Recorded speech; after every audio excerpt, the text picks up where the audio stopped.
Okay, so good evening all students. Welcome back. Second time माझा आवाज. So myself, Professor Anupam Gandhi sir. I would like to welcome all dear students and parents for this monthly parents and students meeting. आपण तुम्ही बघत असाल course start झालेला आहे तर प्रत्येक महिन्याला आपण करतोय की ज्याच्यामध्ये students coordinators course heads as well as Kadam sir सुद्धा तिथे आलेले असतात आणि ते तुम्हाला गायडन्स करतायत. तर दिवाळीच्या आधीची ही आपली लास्ट एक पेरेंट्स मीट असणार आहे. त्याच्यामध्ये ऑब्विसली दरवर्षी आपण ही फिजिकल मीटिंग कंडक्ट करत असतो, पण स्टील गेल्या काही 1.5 वर्षापासून जे काही पॅन्डेमिक सिच्युएशन चालू आहे त्याच्यामुळे गोष्टी करता आल्या नाहीत. वी होप पासून आपल्याला फिजिकली मीटिंग्स कंडक्ट करता येतील की त्याच्यामध्ये आपल्याला 1 to 1 समोर सुद्धा बोलता येईल ॲज वेल ॲज त्या सगळ्या गोष्टी फोर्सफुली इफेक्टिव्हली आपल्याला कंडक्ट राईट. सो आजच्या मीटिंगचं तात्पर्य काय आहे, पर्पज काय आहे, त्यातल्या बऱ्याचशा गोष्टी आपण व्हॉट्सअप शेअर केलेल्या आहेत. तो फार वेळ न घालवता आपण मीटिंगला सुरुवात करूया. सो ऑब्विसली या मीटिंगसाठी जेई नीट सीईटी 11वीचे सगळे स्टुडंट जॉईन झालेले आहेत, पेरेंट जॉईन झालेले आहेत. जसं मी मगाशी सांगितलं की तुमच्याकडे एखादी डायरी पेन असावं की ज्यातनं तुम्हाला इम्पॉर्टंट गोष्टी लिहून घेता येतील आणि मग त्याच्यावरती तुम्हाला काही नंतर काही क्वेश्चन्स असतील तर लास्ट 5 ते 10 मिनिटात तुम्हाला जो राऊंड असेल तिथे तुम्हाला त्या गोष्टी क्वेश्चन तुमचे शेअर करता येतील.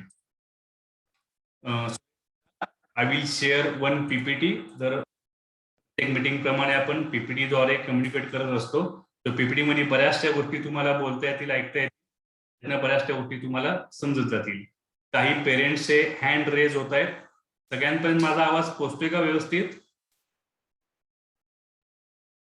कोऑर्डिनेटर्स कोण असतील किंवा कुठल्या स्टुडंट्सनी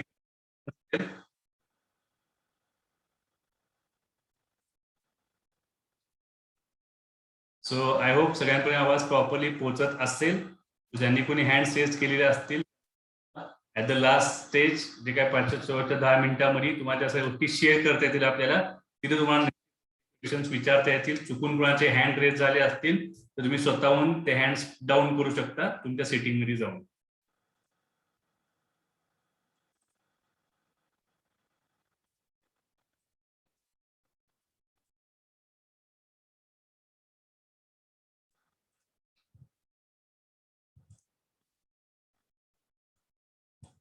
सो आय होप सगळ्यांना सुरू झालेली असेल स्लाइड.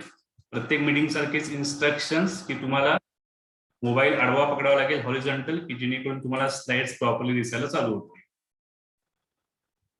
आजची मीटिंग मंडे 25 ऑक्टोबर 2021 आपण कालच कंडक्ट करणार होतो. त्या पद्धतीचा मेसेज सगळ्यांपर्यंत शनिवारीच आम्ही पोहोचवलेला होता.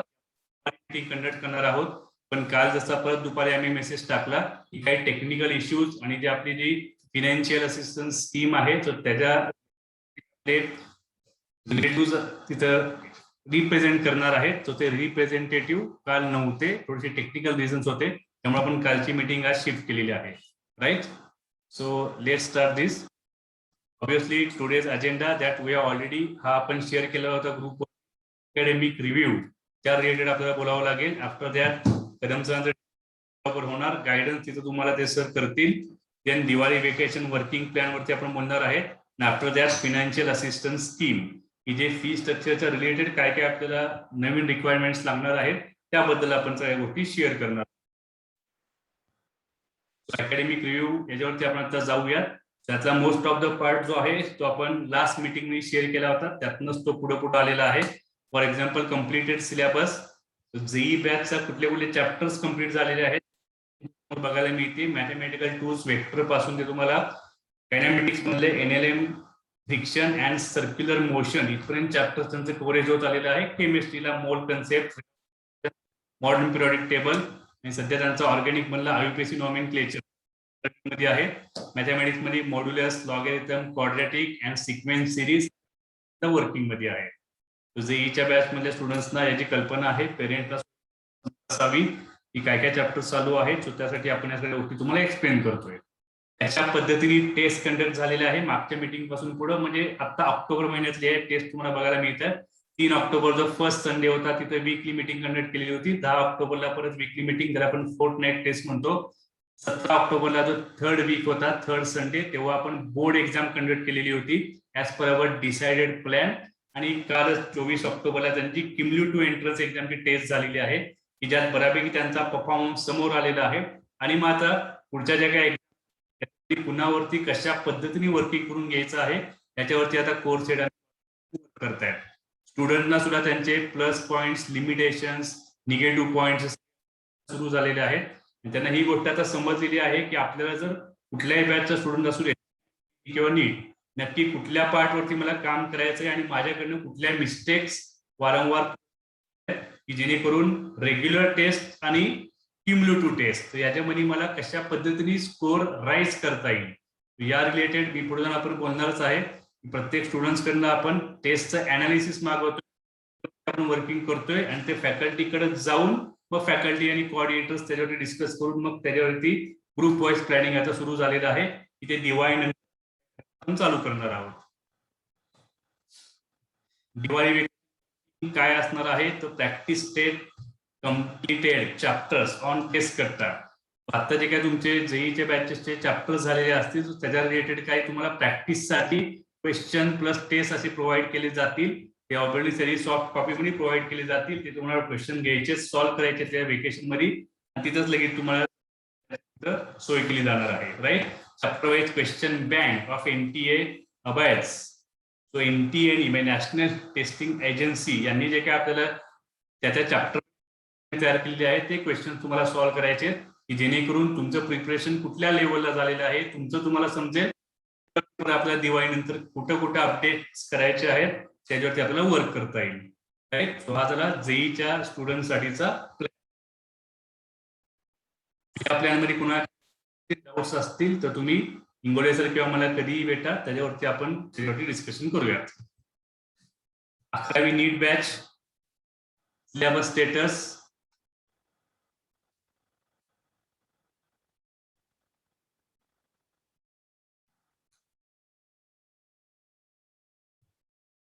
सिलेबस स्टेटस फिजिक्स मध्ये basic mathematics, vector, units and dimensions हे चॅप्टरवरून आपण पुढे चाललेले आहोत. केमिस्ट्री मध्ये some basic concept of chemistry, structure of atom, classification and chemical bonding हे चॅप्टर फिनिश झालेले आहेत. बायोलॉजी मध्ये digestion and absorption from the body fluids up to the neural control and coordination इथपर्यंत सगळे चॅप्टर्स कम्प्लीट झालेले आहेत. फिजिक्सला मध्ये फॅकल्टीजना एक थोडे दिवस प्रॉब्लेम झाला होता त्यामुळे त्यांचे चॅप्टर्स थोडेसे बिहाइंड झाले होते, पण आता ते पुढे सगळे कव्हर केले. मुलं पण चांगल्या पद्धतीने सेट झालेली आहेत, फॅकल्टी पण चांगल्या पद्धतीने सेट झालेले आहेत. And fortunately we are looking for better result. त्या पद्धतीने एक चांगल्या पद्धतीचं वर्किंग आपल्याला बघायला मिळते. एक्झाम चाललेले आहेत त्याच्यामुळे स्कोर लिफ्ट झालेले आपल्याला दिसत आहेत. So obviously so positive students काम करतायत आणि आता जे आपल्या काही पुढच्या युनिट टेस्ट आहेत त्याच्यामध्ये आपल्याला परफॉर्मन्स.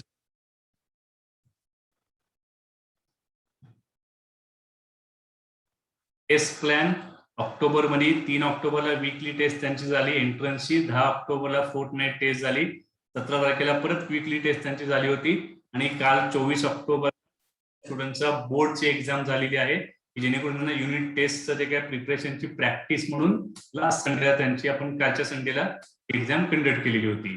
फ्युचर प्लॅनिंग मध्ये संडे दिवाळी नंतर जो पहिला संडे होते 14 तारखेला त्या दिवशी त्यांचा cumulative, then after that weekly fortnight test, तुमच्या वीकली टेस्ट आहेत किंवा कुठं तुम्हाला बोर्ड टेस्ट बघायला मिळते क्युम्युलेटिव्ह, तो हा सगळा तुमचा टेस्टचा ऍक्शन प्लॅन आहे की जो की स्टुडंटशी शेअर झालेल्या स्टुडंट बरोबर नाही तुमच्या व्हॉट्सअप ग्रुपवरती सुद्धा येऊन जाईल. त्यामुळे याच्यामध्ये मुलांना चांगली कल्पना आहे आणि जिथे इथं वीकली टेस्ट दिसत आहेत ऑब्विसली त्याला त्या वीकचा सिलेबस असतो. तिथे तुम्हाला 2 वीक 3 वीकचा सिलेबस असतो.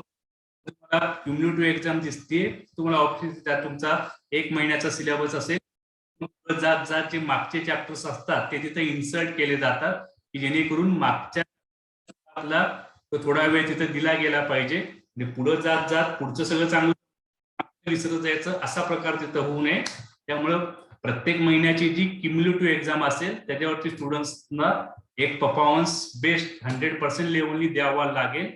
त्यातून आपल्याला आयडेंटिफिकेशन प्रॉपरली करता येईल की नक्की त्या स्टुडंटचा ऍक्शन प्लॅन कसा सुरू आहे आणि तो कुठल्या पद्धतीने वर्किंग करतोय. जसं मी मगाशी बोललो की त्याच्या जे काही मार्क्स येत आहेत त्याच्यावरून आपण बाकीच्या गोष्टी डिसाईड करतोय, ग्रुप वाईज कुणावरती कशा पद्धतीने सगळा अभ्यास त्यांच्याकडनं करून घ्यायचा आहे. जो आहे हा आपण ऑलरेडी मागच्या मीटिंग मध्ये डिस्कस केलेला होता की पुढे नोव्हेंबर डिसेंबर मध्ये कुठले कुठले चॅप्टर्स होणार आहेत. अपुढे आपण डिसेंबर पर्यंतचा हा प्लॅन बनवलेला होता की त्यातले बरेच 10 ते 12 चॅप्टर्स कव्हर होत आहेत बायोलॉजी मध्ये, आणि फिजिक्स केमिस्ट्री मध्ये 6 to 7 चॅप्टर्स त्यांचे कम्प्लीट होतील. इथे चॅप्टर्स मोठे असतात किंवा जास्त वेटेजचे असतात तर ऑब्व्हियसली त्याला वेळ जास्त लागणार, आणि जिथे चॅप्टर्सची लेंथ कमी असेल, कंटेंट त्याच्यामध्ये कमी असेल तर ते पटापट त्या सगळ्या गोष्टी कव्हर करत आपण पुढे जातोय. सेम फेज आपण बोलूयात. सो सीईटी बॅचचा कम्प्लिटेड सिलेबस, फिजिक्सचे तुम्हाला 5 चॅप्टर्स बघायला मिळतात. युनिट डायमेन्शन मॅथमॅटिकल वेक्टर्स पासून ग्रॅव्हिटेशन जो तुमचा कायनेमॅटिक्सचा पार्ट आहे, केमिस्ट्री मध्ये सम बेसिक कन्सेप्ट पासून एनालिटिकल चॅप्टर पासून तुम्ही मॉडर्न पिरियड केलेला आहे, आणि स्टेट्स ऑफ मॅटर मध्ये तुम्ही एंटर झालेला होता. मॅथमॅटिक्स मध्ये basic chapters, exponent powers, polynomial log, जे रेग्युलर चॅप्टर सुरू झालेत की angle measurement, trigonometry 1, sequence series.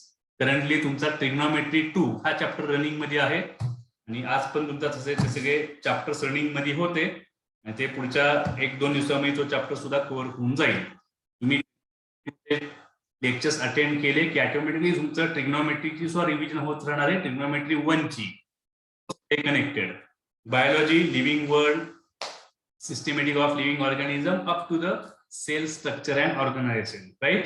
हे सगळे चॅप्टर सीईटी चे कम्प्लीट झालेले आहेत. सीईटी 100% टेक्स्टबुक फोकस करावं लागतं. त्यात तुम्हाला जे काही बुक्स प्रोव्हाइड केलेले आहेत एंट्रन्स, त्याच्यावरती तुम्हाला वर्किंग करायचंय, आणि जे ऑब्व्हियसली सगळ्याच पॅचेस मध्ये तुम्हाला जसं जेईला किंवा नीटला एनसीआर असतो, आफ्टर दॅट तुम्हाला मॉड्यूल सॉल्व्ह करायचे किंवा डीपीपी सॉल्व्ह करायचे. आणि सीईटीच्या मुलांना टेक्स्टबुक हा तुमचा बेस असणार आहे, आणि आफ्टर दॅट तुम्हाला काही एक्स्ट्रा डीपीपी असतील तर त्या, किंवा अदरवाईज तुमचं आता एंट्रन्सचं बुक 11वीला सफिशियंट असतं, ते तुमचं 100% झालं. स्टील कुठल्याही तुम्ही बॅच मध्ये असाल तर तुम्ही कमीत कमी मिनिमम 70 to 80% स्कोर तुम्ही घेऊ शकता. प्रत्येक स्टुडंटचं टार्गेट हेच असलं पाहिजे, मला काहीही करून तो स्कोर आपल्याला अचीव्ह करायचा आहे 70 to 80%. जसं मी मुलांना एक्झाम झाल्यानंतर क्लासरूम मध्ये बोलत असतो त्या स्टाईल मध्ये, राईट. सो यांचा आता सप्टेंबर ऑक्टोबरचा प्लॅन होता, जिथं तुम्हाला फर्स्ट सेकंडला तुम्हाला एंट्रन्स एक्झाम बघायला मिळेल, थर्ड संडेला तुम्हाला बोर्डची टेस्ट त्यांची कंडक्ट केलेली होती, संडे असतो तिथं तुमचा क्युम्युलेटिव्ह टेस्ट, अशा सगळ्या गोष्टी तुम्हाला बघायला मिळत आहेत.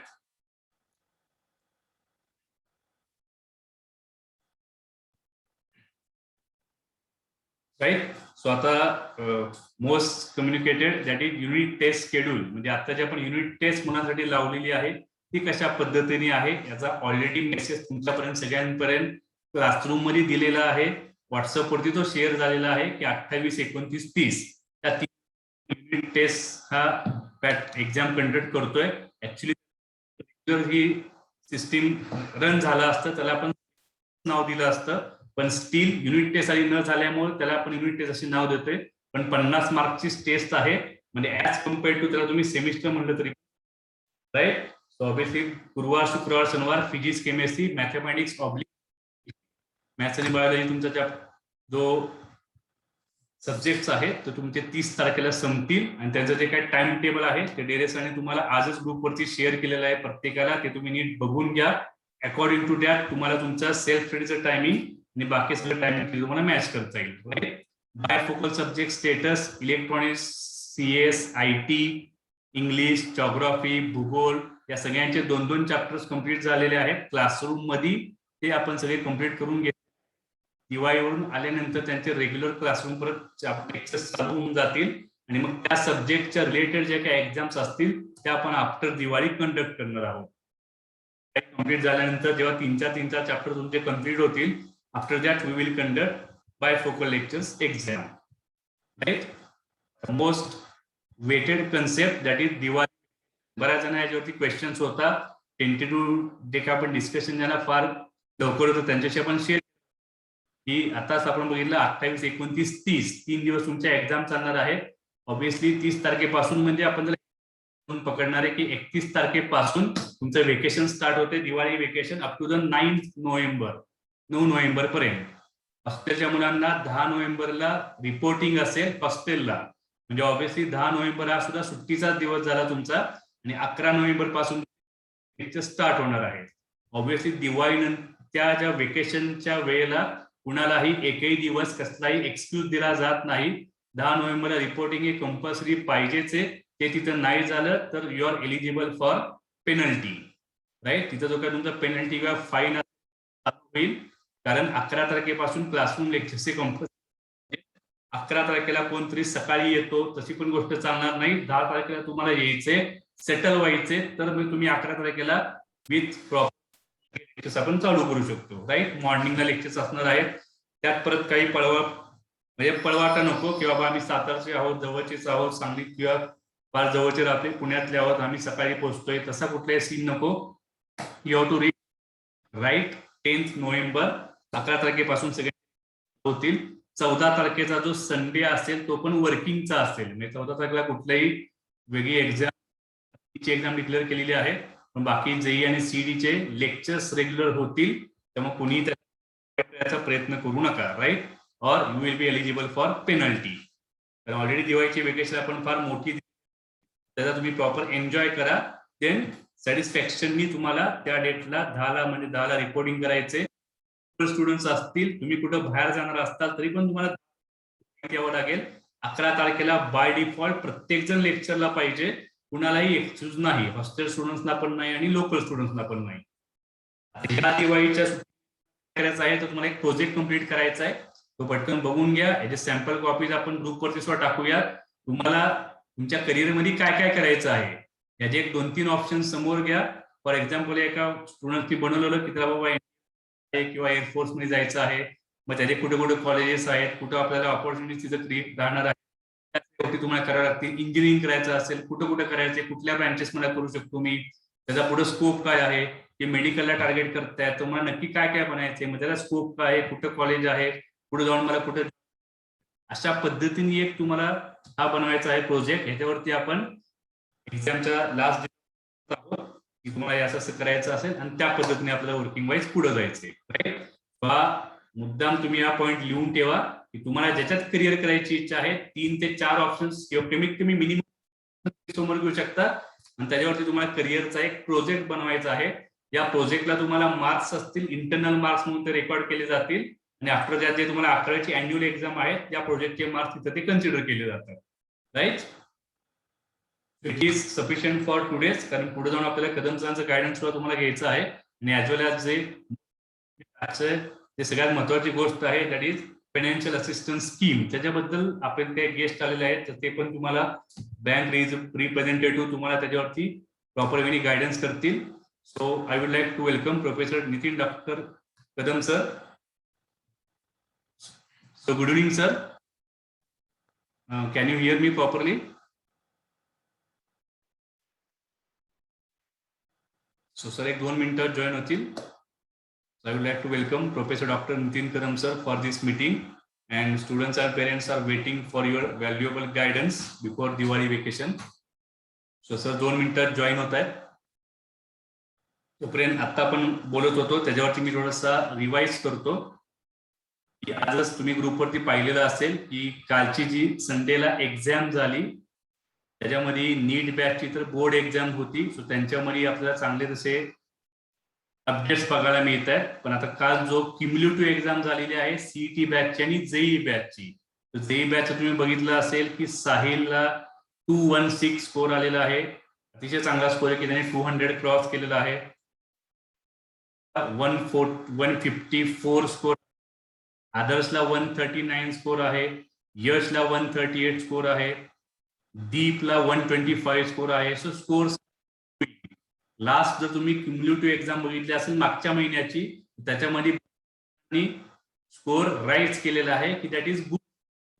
दरवेळेलाच आपण प्रत्येकाला 100 क्रॉस होतील किंवा 200 क्रॉस होतील किंवा 150 क्रॉस होतील तर ते नाहीये, पण मागच्या क्युम्युलेटिव्ह एक्झाम पासून पुढच्या क्युम्युलेटिव्ह एक्झाम पर्यंत तुम्ही किती स्कोर राईज केला, किती मार्क्स आपण वाढवले आणि ते कशा पद्धतीने आपण स्कोर लिफ्ट केलेला आहे याला फार इम्पॉर्टंट आहे.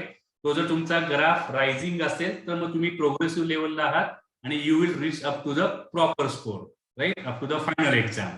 सिमिलरली सीईटीचे एक्झाम्स त्याचे पण स्टुडंट्सनी चांगला ग्रो केलेला आहे. अनस अन्सारींनी 157 पर्यंत पोहोचलेला आहे. Gayatri reach to the 1, Anuj 118, Ayush 117, Ananya 104. चांगले स्कोर बघायला मी इथं सीईटी मध्ये सुद्धा, की जे की मागच्या क्युम्युलेटिव्हला स्कोर थोडेसे डाऊन होते, पण कंटिन्युअसली त्यांच्या मागे लागलेल्या गोष्टी किंवा त्यांच्यासमोर घेतलेल्या फॅकल्टीने घेतलेली मेहनत, स्टुडंट्सनी घेतलेली मेहनत, त्यांनी जे इंटरॅक्ट, या सगळ्यांचे रिझल्ट आहेत ते आपल्या ह्याच्यातून बघायला मिळतात. तो ऑब्विसली मी मागच्या मीटिंगला पण बोललो होतो की या 11वीच्या बॅचचा थोडासा जो बेस आहे तो दरवर्षीच्या बॅचेस पेक्षा एक ऍव्हरेजली त्याला आपण वीक म्हणू शकतो, कारण की यांचे 1-1.5 वर्ष ऑनलाईन मोडमध्ये गेलेले होते. त्यामुळे यांना एकदम हाय लेवलला नेण्यासाठी फार मेहनत घ्यावी लागेल, आम्हाला पण घ्यावी लागणार आहे आणि स्टुडंट्सना असं स्पेशली करावे लागणार आहे. त्यामुळे जे स्टुडंट्स कंटिन्युअसली वर्किंग मध्ये राहतील, टच मध्ये राहतील, आणि obviously continuously in front of us, ते कंटिन्युअसली आमच्या समोर असतात की त्यांच्याकडे आम्ही त्या गोष्टी करून घेतोय मॅक्सिमम जेवढा आहे तेवढ्या लेवलनी, आणि त्याच्यामध्ये आपण step by step marks increase करत घेऊन चालले. फक्त लोकल स्टुडंट्सनी, जे मी मागच्या मीटिंगला पण सांगितलं होतं की थोडंसं पेरेंट्सनी पुढे येणं गरजेचं आहे, की ते शेड्यूल फॉलो करतायत त्या सेल्फ स्टडीचा. आता आम्ही तर फॉलोअप घेतोच आहे, पण स्टील तुम्ही जर त्या गोष्टी आमच्यापर्यंत जेवढ्या अर्ली पोहोचल्या तेवढी गोष्ट ती चांगली राहील, की त्यांना सुद्धा आपल्याला त्या एका प्रॉपर ट्रॅक मध्ये आणता येतील आणि ते सुद्धा कंटिन्युअसली ते सगळं शेड्यूल सेल्फ स्टडीचा फॉलो करतील, right. So it is our general discussion. Okay, so I would like to welcome Dr. Nitin Kadam sir, Director from some institutes. Good evening, sir. Good evening, sir. Very good evening. Good evening, sir. So please guide the students and parents from the your desk. Thank you very much, Gandhi sir. Very good evening, all dear students, parents. तुम्ही आता काही वेळापूर्वी सरांकडून ज्या काही basic गोष्टी आणि information ऐकल्यात, hope so की त्याच्यातला काही ठराविक प्लॅटफॉर्म तुम्हाला प्रत्येकाला क्लिअर समजला असेल. मी त्या सगळ्याला एक थोडा रिव्ह्यू घेतो आणि आपण नंतर मुख्य विषयाकडे जाता येऊ शकेल.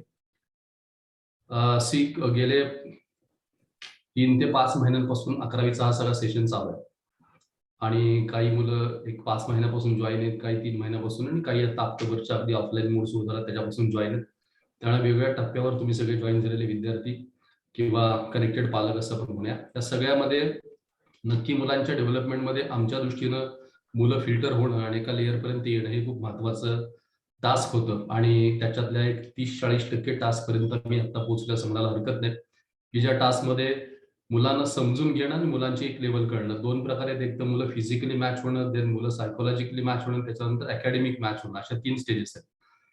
फिजिकल मॅच होण्यासाठी त्यांचं बॉडी क्लॉक सेट व्हायला पाहिजे, रुटीन मध्ये सगळ्या गोष्टी बसल्या पाहिजेत. त्याच्यामध्ये पहिली गोष्ट त्यांचं क्लास टीचिंग किंवा क्लास कंटेंट म्हणजे अकॅडमीचं शेड्यूल हा त्यातला पहिला पार्ट आहे. नंबर 2 मध्ये त्याच्यातला भाग येतो तो त्यांचा सेल्फ स्टडीचा असणारा भाग, आणि नंबर 3 मध्ये त्यांची एक्झाम आहे. अशा 3 गोष्टी त्यांच्या वर्किंग मध्ये आहेत. मी मुद्दाम याला क्लासिफाय करून सांगतोय का, तर काय काय लेवलपर्यंत मुलांना त्या चॅनलमध्ये आणायला लागणार आहे ह्याच्यावर आपण थोडं बोलतोय. या सगळ्या गोष्टी काही प्रमाणात मुलांचं क्लास शेड्यूल तर मॅच होत गेले आणि मुलं फिजिकली बसायला लागले. क्लासमध्ये म्हणजे अकॅडमीमध्ये मुलांचं बसण्याचं प्रमाण थोडं थोडं सेट व्हायला लागलंय. त्याच्यानंतर मुलांचं घरचं होमवर्कचं प्रमाण हे 30% पासून 50% मुलांचं होमवर्कचं प्रमाण सेट झालेलं आहे. अजूनही सगळी मुलं त्या लेवलपर्यंत आलेली नाहीये. नंबर 3 जो एक्झामचा पार्ट आहे, ह्या एक्झामच्या पार्टमध्ये मात्र हार्डली 20-30% मुलं मेंटली प्रिपेअर्ड आहेत एक्झामला. म्हणजे येणारी रविवारची परीक्षा ही आपण कशा पद्धतीने तयारी करून द्यायची आणि त्याचा आउटकम कसा काढायचा याच्यासाठीची जी बेसिक त्यांची मेंटॅलिटी आहे, मॅक्स 30% मुलांची ती रेडी झाली. अजून 70% मुलांना त्या परीक्षेचं तो गांभीर्यच लक्षात येत नाही, कारण गेल्या काही महिन्यांपासून किंवा काही वर्षापासून म्हणूया 1.5 वर्षापासून ऑनलाईन मोडमध्ये दिलेल्या सगळ्या परीक्षा आपापल्या सोयीनं दिल्या गेल्या आणि आपापल्या सोयीनं आपले मार्क सगळे तयार झाले, आणि ती सोय अजून पण त्यांच्या डोक्यात आहे. त्यामुळं तिसरं जे चॅलेंज आहे परीक्षेसाठीचं, हे मात्र खूप महत्वाचं चॅलेंज आहे, की जिथं ग्रीप घेणं सगळ्या दृष्टीनं महत्वाचं किंवा गरजेचं आहे. तसं या टप्प्यात बॅचेस तयार झाल्या, सीईटी बॅच, जेई बॅच, नीट बॅच, तिन्ही बॅचेस तयार झाल्या. आपापल्या बॅचेसचं त्यांच्याबरोबर काम सुरू झालं. काही शिक्षकांचं त्यांचं ट्युनिंग मॅच झालं, काही शिक्षकांचं मॅच झालं नाही, काही शिक्षक आपल्याला मधून चेंज करावे लागले, काही शिक्षक रिसेट करावे लागले. या सगळ्या प्रक्रिया चालू होत्या. आता जवळपास 90% मुलं आणि शिक्षक यांचं ट्युनिंग कुठेतरी ते मॅचिंग झालं समोर दिसतंय. जी पुढची फेज असणार आहे, दिवाळीनंतरची फेज आहे, खरं तर ही पहिली जी फेज असते दिवाळीपर्यंत ही सगळ्यात इम्पॉर्टंट फेज असते, की ज्या फेजमध्ये मुलं मॅक्सिमम 40% मॅथ्स झाली पाहिजेत. मग दिवाळीनंतरच्या फेजमध्ये उरलेली 30% मॅथ्स झाली पाहिजेत आणि 12वी सुरू होताना शेवटचे 30%. असं खरं तर त्यांचं मॅचिंगचं तो ड्युरेशन किंवा त्याचं एक कॅल्क्युलेशन म्हटलं तर आपण समजायला हरकत नाही. 40% हे दिवाळीच्या अगोदर, दिवाळीनंतर फेब्रुवारीपर्यंत 30% आणि फेब्रुवारीपासून मे पर्यंत उरलेले 30%. म्हणजे 12वी सुरू होताना मुलं 100% त्या सगळ्या अख्ख्या प्रवाहात आलेले असायला पाहिजे. असं जर असेल तर नक्की रिझल्ट पर्यंत येणार आहे. जी मुलं अजून सुद्धा फिजिकली आणि मेंटली मॅच नाहीयेत, फिजिकली आणि मेंटली अजून ती चॅनलाइज झाली नाहीत, मला त्या मुलांना किंवा पालकांना आवर्जून सांगायचंय की अजून सुद्धा आपण जर ह्या छोट्या छोट्या गोष्टींना फाईट करत बसलो तर मग अकॅडमिक्स जो तिसरा टप्पा आहे हा कधी हातात घेणार आणि कधी आपण त्याच्यावर स्पीड घेणार किंवा काम कधी करणार आहे. त्यावेळेला लवकरात लवकर तुम्ही त्या सगळ्या पहिल्या फेजमधून, फिजिकल आणि मेंटलच्या फेजमधून बाहेर पडून अकॅडमिक फेजमध्ये लवकर लवकर एंटर करायचा प्रयत्न करा, तर पुढचं स्पीड पकडता येईल. आता पुढचं टास्क काय असेल आपण त्याच्यावर बोलूया, की दिवाळीच्या नंतर आपण काय काय फेजमध्ये, सरांनी आता तुम्हाला काही डेट्स डिक्लेअर केला. येणारी 28 तारखेला त्यांची परीक्षा आणि या 3 दिवस त्यांच्या परीक्षा होतील अल्टरनेट डेजला. एक्झाम नंतर मग त्यांना सुट्टी मिळेल, तो एक 8-10 दिवसाचा स्पॅन सुट्टीचा त्यांचा असेल. या सगळ्यात नंतरची दुसरी फेज जी असणार आहे दिवाळी नंतरची, त्याच्यामध्ये काम करताना आता मुलांकडे एक फिल्टरेशनचं काम आम्ही दिलंय किंवा टीचर फॅकल्टीज या सगळ्या काम करतात. रिसेंट झालेल्या ज्या सगळ्या परीक्षा होत्या त्या परीक्षांच्या मध्ये जे काही क्वेश्चन पेपर्स विचारले किंवा क्वेश्चन जे विचारले होते ह्या सगळ्या क्वेश्चन्सला मॅचिंग करायचं काम सध्या आता चालू आहे, की इन्स्टिट्यूटनं घेतलेले पेपर्स, इन्स्टिट्यूटने घेतलेले कॉन्सेप्ट, फॅकल्टीने वर्गात शिकवलेले कॉन्सेप्ट, फॅकल्टीने वर्गात दिलेले क्वेश्चन्स, इथपासून ते डीपीपी किंवा क्वेश्चन पेपरमध्ये आपल्या इन्स्टिट्यूटमध्ये झालेले क्वेश्चन, किती पर्सेंट क्वेश्चन हे परीक्षेत विचारले होते, आयदर सीईटी असेल, जेई असेल, नीट असेल, किती पर्सेंट विचारले गेले, याच्यामध्ये त्याचं प्रमाण किती होतं, कशा पद्धतीने घेतले गेले, सिमिलर क्वेश्चन किती आहेत, या सगळ्याचं डेटाचं काम चालू आहे आणि जवळपास एक 80%-90% त्या डेटावरचं काम कम्प्लीट होत आलंय. हे डिक्लेरेशन मुलांना सगळं आता दिलं जाईल किंवा पालकांनाही तुम्हाला सगळं शेअर केलं जाईल.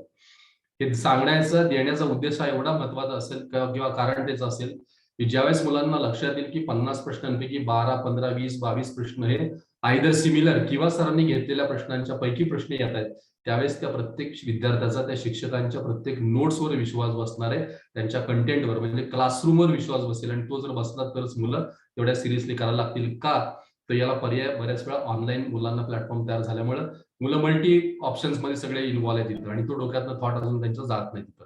त्यामुळे ऑनलाईन मोडमध्ये काम अभ्यास करणार आहे, स्पेशली लोकल मुलांसाठी माझं सजेशन आहे, किती वेळ आपल्याला गरज होती त्यास आपण निश्चित वापरली, म्हणजे पर्याय नव्हता त्यास निश्चित वापरली, पण आता आपल्याला त्या ऑनलाईन मोड मधल्या काही सिलेक्टिव्ह गोष्टी नक्की घ्यायच्यात, पण त्या कधी घ्यायच्यात at the end of syllabus. Syllabus संपताना जेवढे काही कॉन्सेप्ट आपले वीक राहिले, जेवढे काही कॉन्सेप्ट क्लिअर झाले नाहीत, तेवढ्या कॉन्सेप्टसाठी आपण ऍडिशनल सपोर्ट म्हणून त्या गोष्टीमध्ये इन्व्हॉल्व नक्की होऊ शकू किंवा तुम्हाला आम्ही उलट सजेस्ट करू की यासाठी हे बघा, त्यासाठी ते बघा, हे नक्की करता येईल. पण आतापासून तुम्ही पहिल्यापासून इन्व्हॉल्व व्हायला लागलात तर समोर चाललंय त्या व्यवस्थेवर तुमचा विश्वास राहणार नाही, डोक्यात तुमच्या 100 शंका येतील, फिजिकली क्लासरूम मध्ये बसाल आणि बॅक ऑफ द माइंड तुमच्या राहणार आहे की मी घरी झालं की आता हे ऑनलाईन बघतो, ते बघतो किंवा हे ते सगळं करत राहतो, त्यामुळे समोर लक्ष नाही आणि घरी गेल्यानंतर पण तेवढं काळजीपूर्वक बघितलं जाणार नाही, तुमचा दुप्पट वेळ वाया जाणार, शिकण्यासाठी दुप्पट वाया जाणार आणि करण्यासाठी वेळ तुम्हाला परत निमपटणी कमी होणार आहे. त्यामुळे ह्या गोष्टीवर काळजीपूर्वक लक्ष ठेवा की कितीही सगळा तुम्हाला पॅरलल प्लॅटफॉर्म असला तरी तुम्ही पहिल्यांदा ह्या चॅनलमधून काम पहिलं सुरू करायला पाहिजे. दुसरी गोष्ट त्याचं चॅलेंज एक राहतं की जोपर्यंत मुलांच्या बरोबर, म्हणजे तुम्ही स्टुडंटनी टीचर बरोबर 1-to-1 इंटरॅक्शन मोडमध्ये जोपर्यंत येत नाही तोपर्यंत हे कधीही तुम्हाला ऍप्लिकेशन किंवा एक्झाम ओरिएंटेड मध्ये कन्वर्ट होणार नाही. स्टोरी सारखं एखादी गोष्ट ऐकणं, एखादी स्टोरी सारखं ऐकणं त्यावेळेस ती समोर समजणं हा एक मुद्दा आहे, पण त्याला परत अप्लाय करणं आणि एक्झाम मध्ये त्याचं रिझल्ट मध्ये कन्व्हर्जन करणं हा परत दुसरा भाग आहे. त्याला तुम्ही आता कुठलाही ऑनलाईन मोडला स्टोरी सारखं ऐका, ते नक्कीच तुम्हाला प्रेझेंटेशनमुळे किंवा आयदर त्यांच्या चांगल्या सांगण्यामुळे नक्की आवडेल, पण त्याची जी दुसरी आणि तिसरी फेज आहे ना, ही जर कन्वर्ट नाही करता आली तर मग मात्र 100% तुम्हाला त्या गोष्टीचे चॅलेंजेस समोर यायला लागतील. त्यामुळे माझं आवर्जून त्यातनं सांगणं आहे की वेळ आली की आपण त्या सगळ्या मोडवर नक्की तसं जाऊया. सो आता तुम्ही त्या गोष्टीला ऑनलाईन मोडचा थोडासा कंट्रोल प्रॉपर ठेवायचा प्रयत्न करा. दिवाळीनंतर मी जे आता तुम्हाला म्हणत होतो की दिवाळीनंतर जे आपण सुरू करता, तर आता हे सगळे अनालिसिस चालू आहे, मुलांच्याकडे समोर सगळं शेअर होईल आणि ह्या शेअरिंगच्या बरोबर दुसरी महत्वाची गोष्ट की मुलांचं स्वतःचं पण त्यांचं सुद्धा, मुलांचं बॅच वाईज सुद्धा एबीसीचं फिल्ट्रेशन काम चालू आहे. सुट्टीवरून जेव्हा मुलं घरी येतील त्यावेळेस तुम्हाला पहिल्या त्या 20 दिवसामध्ये, म्हणजे 10-11 तारखेला जेव्हा मुलं येतील तेव्हा नोव्हेंबर एंड पर्यंत त्या सगळ्या मुलांचं एबीसी फिल्ट्रेशन केलेलं असेल की एका ए लेअर मध्ये असणारी मुलं, बी लेअर मध्ये असणारी, सी लेअर मध्ये असणारी मुलं आणि त्या सगळ्या तिन्ही लेअर मध्ये असणाऱ्या मुलांचं ग्रुपिंग सगळे त्याच्यात तयार होतील, विथ रिझन तयार होतील आणि मग त्यांचा एक ऍक्शन प्लॅन बनेल की ज्या ऍक्शन प्लॅन मध्ये आपल्याला सी वाल्या मुलांना बी मध्ये आणण्यासाठी, बी च्या मुलांना ए मध्ये आणण्यासाठी आणि ए च्या मुलांना ए मध्येच टिकून राहण्यासाठी काय करायला पाहिजे याच्यावरच्या काही गोष्टींना कंपल्सरी सुरुवात करावी लागणार आहे. आणि हे 11 नोव्हेंबर पासून ते अप्रॉक्सिमेट 20, 22 किंवा 30 नोव्हेंबर पर्यंत होईल. होप सो मी ह्या प्रयत्नात आहे की डिसेंबरची पहिली मीटिंग आपली ही ऑफलाईन आपण घ्यायचा प्रयत्न करणार आहोत. डिसेंबरमध्ये पहिल्या आठवड्यात होणारी पहिली मीटिंग ही ऑफलाईन कंडक्ट. आता 99% पकडा की मीटिंग ऑफलाईनच होणार आहे डिसेंबरची पहिली. जर काही अतिशय स्ट्रॉंग सूचना आल्या किंवा अनफॉर्च्युनेटली दिवाळीच्या मुळे थर्ड वेव्ह मधलं काही एखादा जर काही गोष्टी समोर आल्या आणि त्याचा इफेक्ट झाला तरच थोडेसे बदल होतील. अदरवाईज 99% डिसेंबर मधली पहिली जी ऑफलाईन मीट असेल ती सगळी आपण जी मीट असेल ती ऑफलाईन असेल आणि त्याच्यामध्ये मग या सगळ्या गोष्टींचे डिटेल प्लॅन सगळे शेअर होतील की कुठल्या कुठल्या मुलांना कोणकोणत्या पद्धतीने आपण वर्किंग मध्ये समोर घेतलेलं आहे, त्यांच्या समोर काय टास्क दिलेलं आहे आणि तिथून काय काय काम करायला पाहिजे. 2 मेनी अपेक्षित गोष्टी आहेत की स्टुडंट म्हणून स्टुडंटच्या काही गोष्टी अपेक्षित आहेतच, त्या आम्हाला क्लासरूम मध्ये त्यांच्याबरोबर प्रत्येक वेळेस शेअर करून सांगता येतात, त्यांना शेअर करतात किंवा सजेशन देता येतात. तिथं पण पॅरेंट म्हणून तुमच्यापर्यंत पोहोचत असताना या मीटिंग शिवाय दुसरा कुठला प्लॅटफॉर्म नसतो. ज्यावेळेस आपण एबीसी मध्ये मुलांना फिल्टर करू त्याप्रमाणे तुम्हाला प्रत्येक पालकांना आपलं मूल कुठल्या ग्रुपमध्ये, याच्यामध्ये हा विषय नाहीये की ते हुशार काय का मध्यम का कच्चा आहे वगैरे, हा विषयच नाही. तिथं परीक्षेच्या दृष्टीने लागणारे मार्क आहेत, हे लागणाऱ्या मार्कांपर्यंत जाण्यासाठी त्याचा शॉर्टफॉल किती आहे आणि त्या शॉर्टफॉल प्रमाणे तो ग्रुप असणार आहे आणि त्या ग्रुपसाठी मग आपण काय बदल करायला पाहिजे. जर सी ग्रुपमध्ये ते मुलं असेल आणि आम्हाला असं वाटलं की त्याचा अकॅडमिक सुद्धा वीक आहे, त्याचा इथला फोकस पण वीक आहे, तर काही गोष्टींच्या सपोर्टसाठी तुमची पालक म्हणून इन्व्हॉल्वमेंट लागेल, निश्चित लागेल. त्यात हॉस्टेलच्या पालकांची इन्व्हॉल्वमेंट कमी लागणार, फक्त सपोर्टिव्ह रोल राहील. लोकलच्या पालकांची इन्व्हॉल्वमेंट मात्र थोडी जास्त लागेल, का तर फिजिकली मुलं आमच्या हातात 24 तास असल्यानंतर त्याची मेजर जबाबदारी इन्स्टिट्यूटची असेल त्यांना त्या मोडमध्ये आणण्यासाठीची. बी आणि ए वाल्यांसाठी मात्र थोडासा प्रोग्राम वेगळा असेल, तो आपण त्या मीटिंग मध्ये नक्की बोलू. डिसेंबरची पहिल्या आठवड्यातली पहिल्या संडेची मीटिंग, याबद्दल मी आता बोलतोय तसं. तर या सगळ्या 2-3 गोष्टी राहणार आहेत तिथं. आता मुलांना सूचना असेल की घरी गेल्यानंतर तुम्हाला जसं गांधी सरांनी आता सांगितलं की तुम्ही एक टास्क थोडं ठरवा आणि आपले टार्गेट तोपर्यंत जोपर्यंत सेट करा, हे तुम्हाला ज्या फ्युचरमध्ये ज्या प्लॅनिंग मध्ये जायचंय त्यासाठीचे बेसिक गोष्टी तुमच्या डोळ्यासमोर असाव्यात.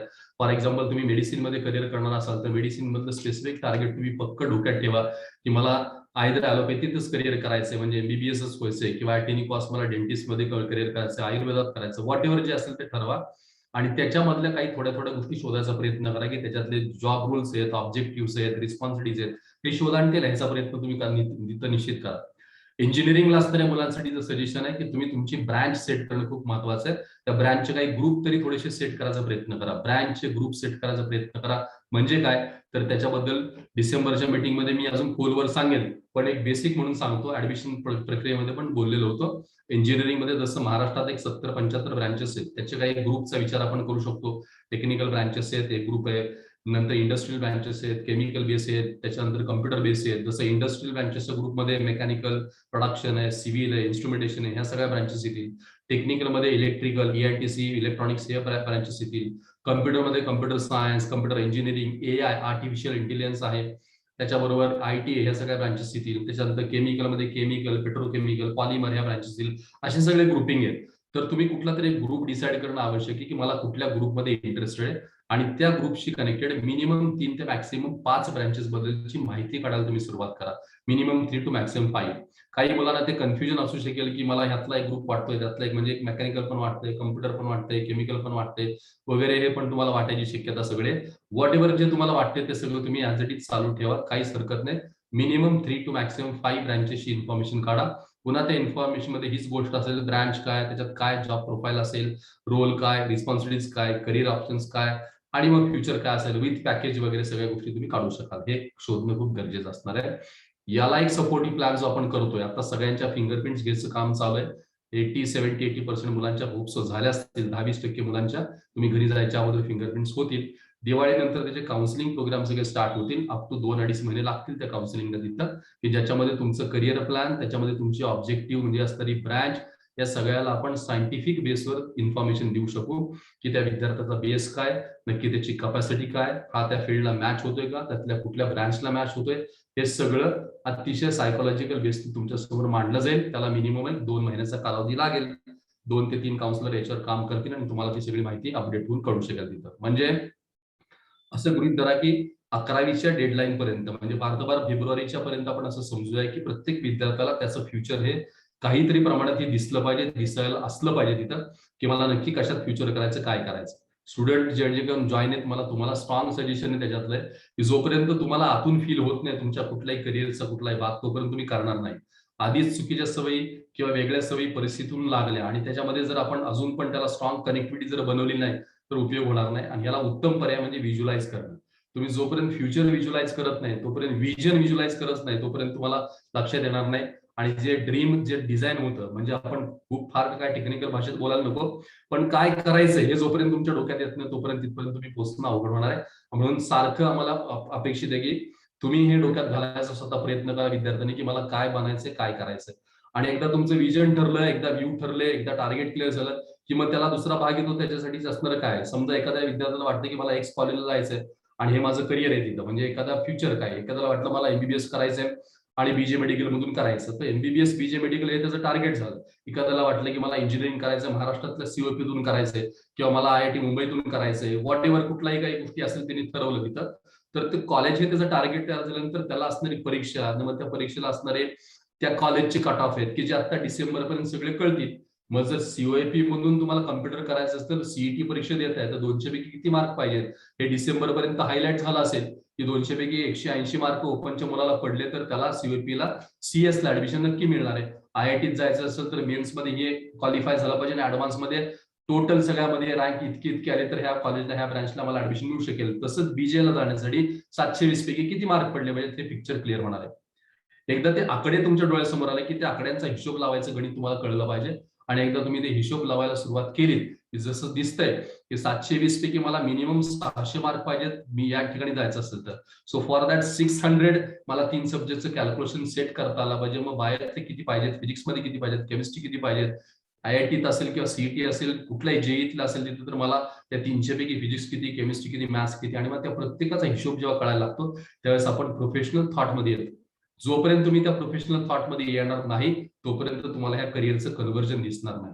आणि मला पालकांनाही आता इथं सांगायचं की 10वी पर्यंत मुलं एखाद्या विशिष्ट प्रोसेसमध्ये होती, एका चौकटीमध्ये होती, शाळा होत्या, क्लास होता, एक सब्जेक्टची परीक्षा होती, त्याच्यात मार्क होते, तयारी होती आणि मेहनत घेऊन पाठांतरण व्हॉट एव्हर मुलांनी सगळी तयारी केली. परीक्षा झाली नाही हा विषय वेगळा आहे, पण त्यांची एक अभ्यासाची स्पेसिफिक स्टाईल होती. आता सेम टू सेम स्टाईल ही त्यांच्या ह्या कॉम्पिटिशन्स मध्ये चालणार नाही. त्यांना पूर्ण बदललं पाहिजे. जसं मुलांना परीक्षेच्या तयारीसाठी बदललं पाहिजे तसं पालकांनी पण मुलांच्या फ्युचरकडे बघण्यासाठी स्वतःला पण बदललं पाहिजे. तर एकदा ते बदलणं काय असतं हे पण समजून घ्यायला पाहिजे की नक्की काय व्ह्यूनी बदललं पाहिजे. मग करिअरचे काय इन्फॉर्मेशन घेणं असेल, उद्या जर 12वी नंतर आपल्याला एखाद्या गोष्टीत मुलाला आउट ऑफ महाराष्ट्र त्याला पाठवायचं, आउट ऑफ इंडिया पाठवायचं, तर तुमचे काहीतरी डिसिजन त्या सुरू व्हायला पाहिजेत किंवा थॉट सुरू व्हायला पाहिजेत. म्हणजे 12वी पर्यंत जाईपर्यंत डिसिजन होतात. कारण आम्ही आता बघतोय जेईतली आता जी मुलं आहेत, निकाल लागलेत, रिझल्ट लागलेत, काही स्कोर आहेत, 75% मुलं ही इलिजिबल झाली होती जेई मेन्स मधून ऍडव्हान्सला, 75% मुलं इलिजिबल झाली ऍडव्हान्सला. ऍडमिशन प्रोसेसमध्ये उतरल्यानंतर त्यातले 20-30% तरी मुलं अशी की ज्यांना नॅशनल लेवलला कुठल्या ना कुठल्या तरी चांगल्या ठिकाणी ऍडमिशन मिळू शकतं किंवा एखाद्या ब्रांचला. पण ऍडमिशन घ्यायचं म्हणलं की आता पालक किंवा मुलांची तयारी होत नाही. पण मला एमपीतलं हे कॉलेज मिळतंय, गुजरातमधलं हे मिळतंय, दिल्लीतलं हे मिळतंय, मग आता ते कॉलेज कसं कसं जाऊ, काय करू, नको वगैरे हे सगळे 100 प्रश्न आहेत. आणि मग इतक्या दिवस केलेल्या मेहनतीला, आलेल्या त्या रँकला, त्या रिझल्टला कन्व्हर्जन होत नाही. म्हणजे इव्हन एखादा आयआयटी जरी लागलं आणि आयआयटी म्हणजे डोक्यात असतं 2, 3, 4, 5 IIT Bombay, IIT Kharagpur, IIT Kanpur, बरं याच्यात मला ही ब्रांच मिळेल तरच जाईल, बाकीची माहितीच काय नसते. आणि नेमकं मग कुठं तरी आयआयटी वेगळं लागतं आणि मग असं वाटतं की नको आयआयटी घ्यायला. म्हणजे इतके टॉप कॉलेजेस लागून सुद्धा ऑल इंडिया लेवलला मेडिकलच्या ऍडमिशनला अनफॉर्च्युनेटली महाराष्ट्रातलं एखादं गव्हर्नमेंट कॉलेज नाही मिळालं आणि 15% कोट्यातनं जर ऑल इंडिया लेवलचं एखादं एमबीबीएस कॉलेज मिळालं तरी पण घेण्याची मानसिकता तयार होत नाही. का तर तिथलं काही माहिती नाही. मग तिथलं माहिती नाही हे आपलं अज्ञान आपल्या मुलांच्या फ्युचरसाठी किती घातक करणार आहे. मग आपण अंधारात राहायचं, आपण अज्ञानात राहायचं आणि मग अशा पद्धतीने काही अपेक्षित राहायचं. फक्त मार्कांवर नाही बसणार नाही. तुम्ही डोक्यातनं गणित काढा की 10वीला पडणारे 80, 90, 95% मार्क, 12वीला पण बोर्डात असे मार्क धरले की पुढे लगेच फर्स्ट इयरला ग्रॅज्युएशनला सहज ऍडमिशन आहे. असे हिशोब आता राहिलेले नाहीत. तुम्हाला प्युअरली कॅल्क्युलेटेड राहावं लागेल आणि 100% त्या सगळ्या गोष्टींच्या इन्फॉर्मेशनच्या मोडमध्ये जाऊन राहावं लागेल. त्याच वेळेस मुलांच्या प्रवेशाबद्दलचे सगळे मार्ग सुकर होतील, तयार होतील, अदरवाईज नाही. इव्हन कमर्शियल्स पासून, फीजच्या सगळ्या गोष्टींपासून ते तुमच्या तिथल्या ऍडमिशन प्रोसेस पर्यंत, म्हणजे हॉस्टेल, मेस, फीज साठी सुद्धा अतिशय अनेक सगळे ऑप्शन निघाले आहेत. त्याच्यावर मी आता पुढे बोलणार आहे की जो आपण त्याच्यावर प्रयत्न किंवा प्लॅन करतो त्याच्यावर बोलणार आहे. तर ही गोष्ट तुम्हाला 2 वर्षानंतर ही फेस करावी लागणार. आणि जी फेस करायला लागणार त्यासाठी तुम्ही तयारी आतापासून जर नाही केलीत तर मग परत हेच प्रश्नचिन्ह आहे. दुसरा मेजर प्रॉब्लेम मुलांचा बद्दल आणि पालकांना मला सजेस्ट करायचा आहे ती म्हणजे तुमची कनेक्टिव्हिटी.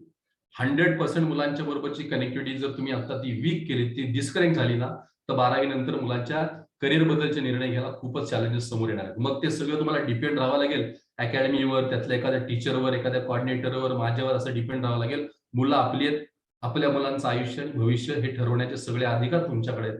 तुम्ही कुणावर अवलंबून राहायला लागलात, जसं पैशासाठी आपण अवलंबून राहू शकत नाही, तसं मुलांच्या निर्णयाबाबत करिअरच्या पण अवलंबून राहून चालणार नाही.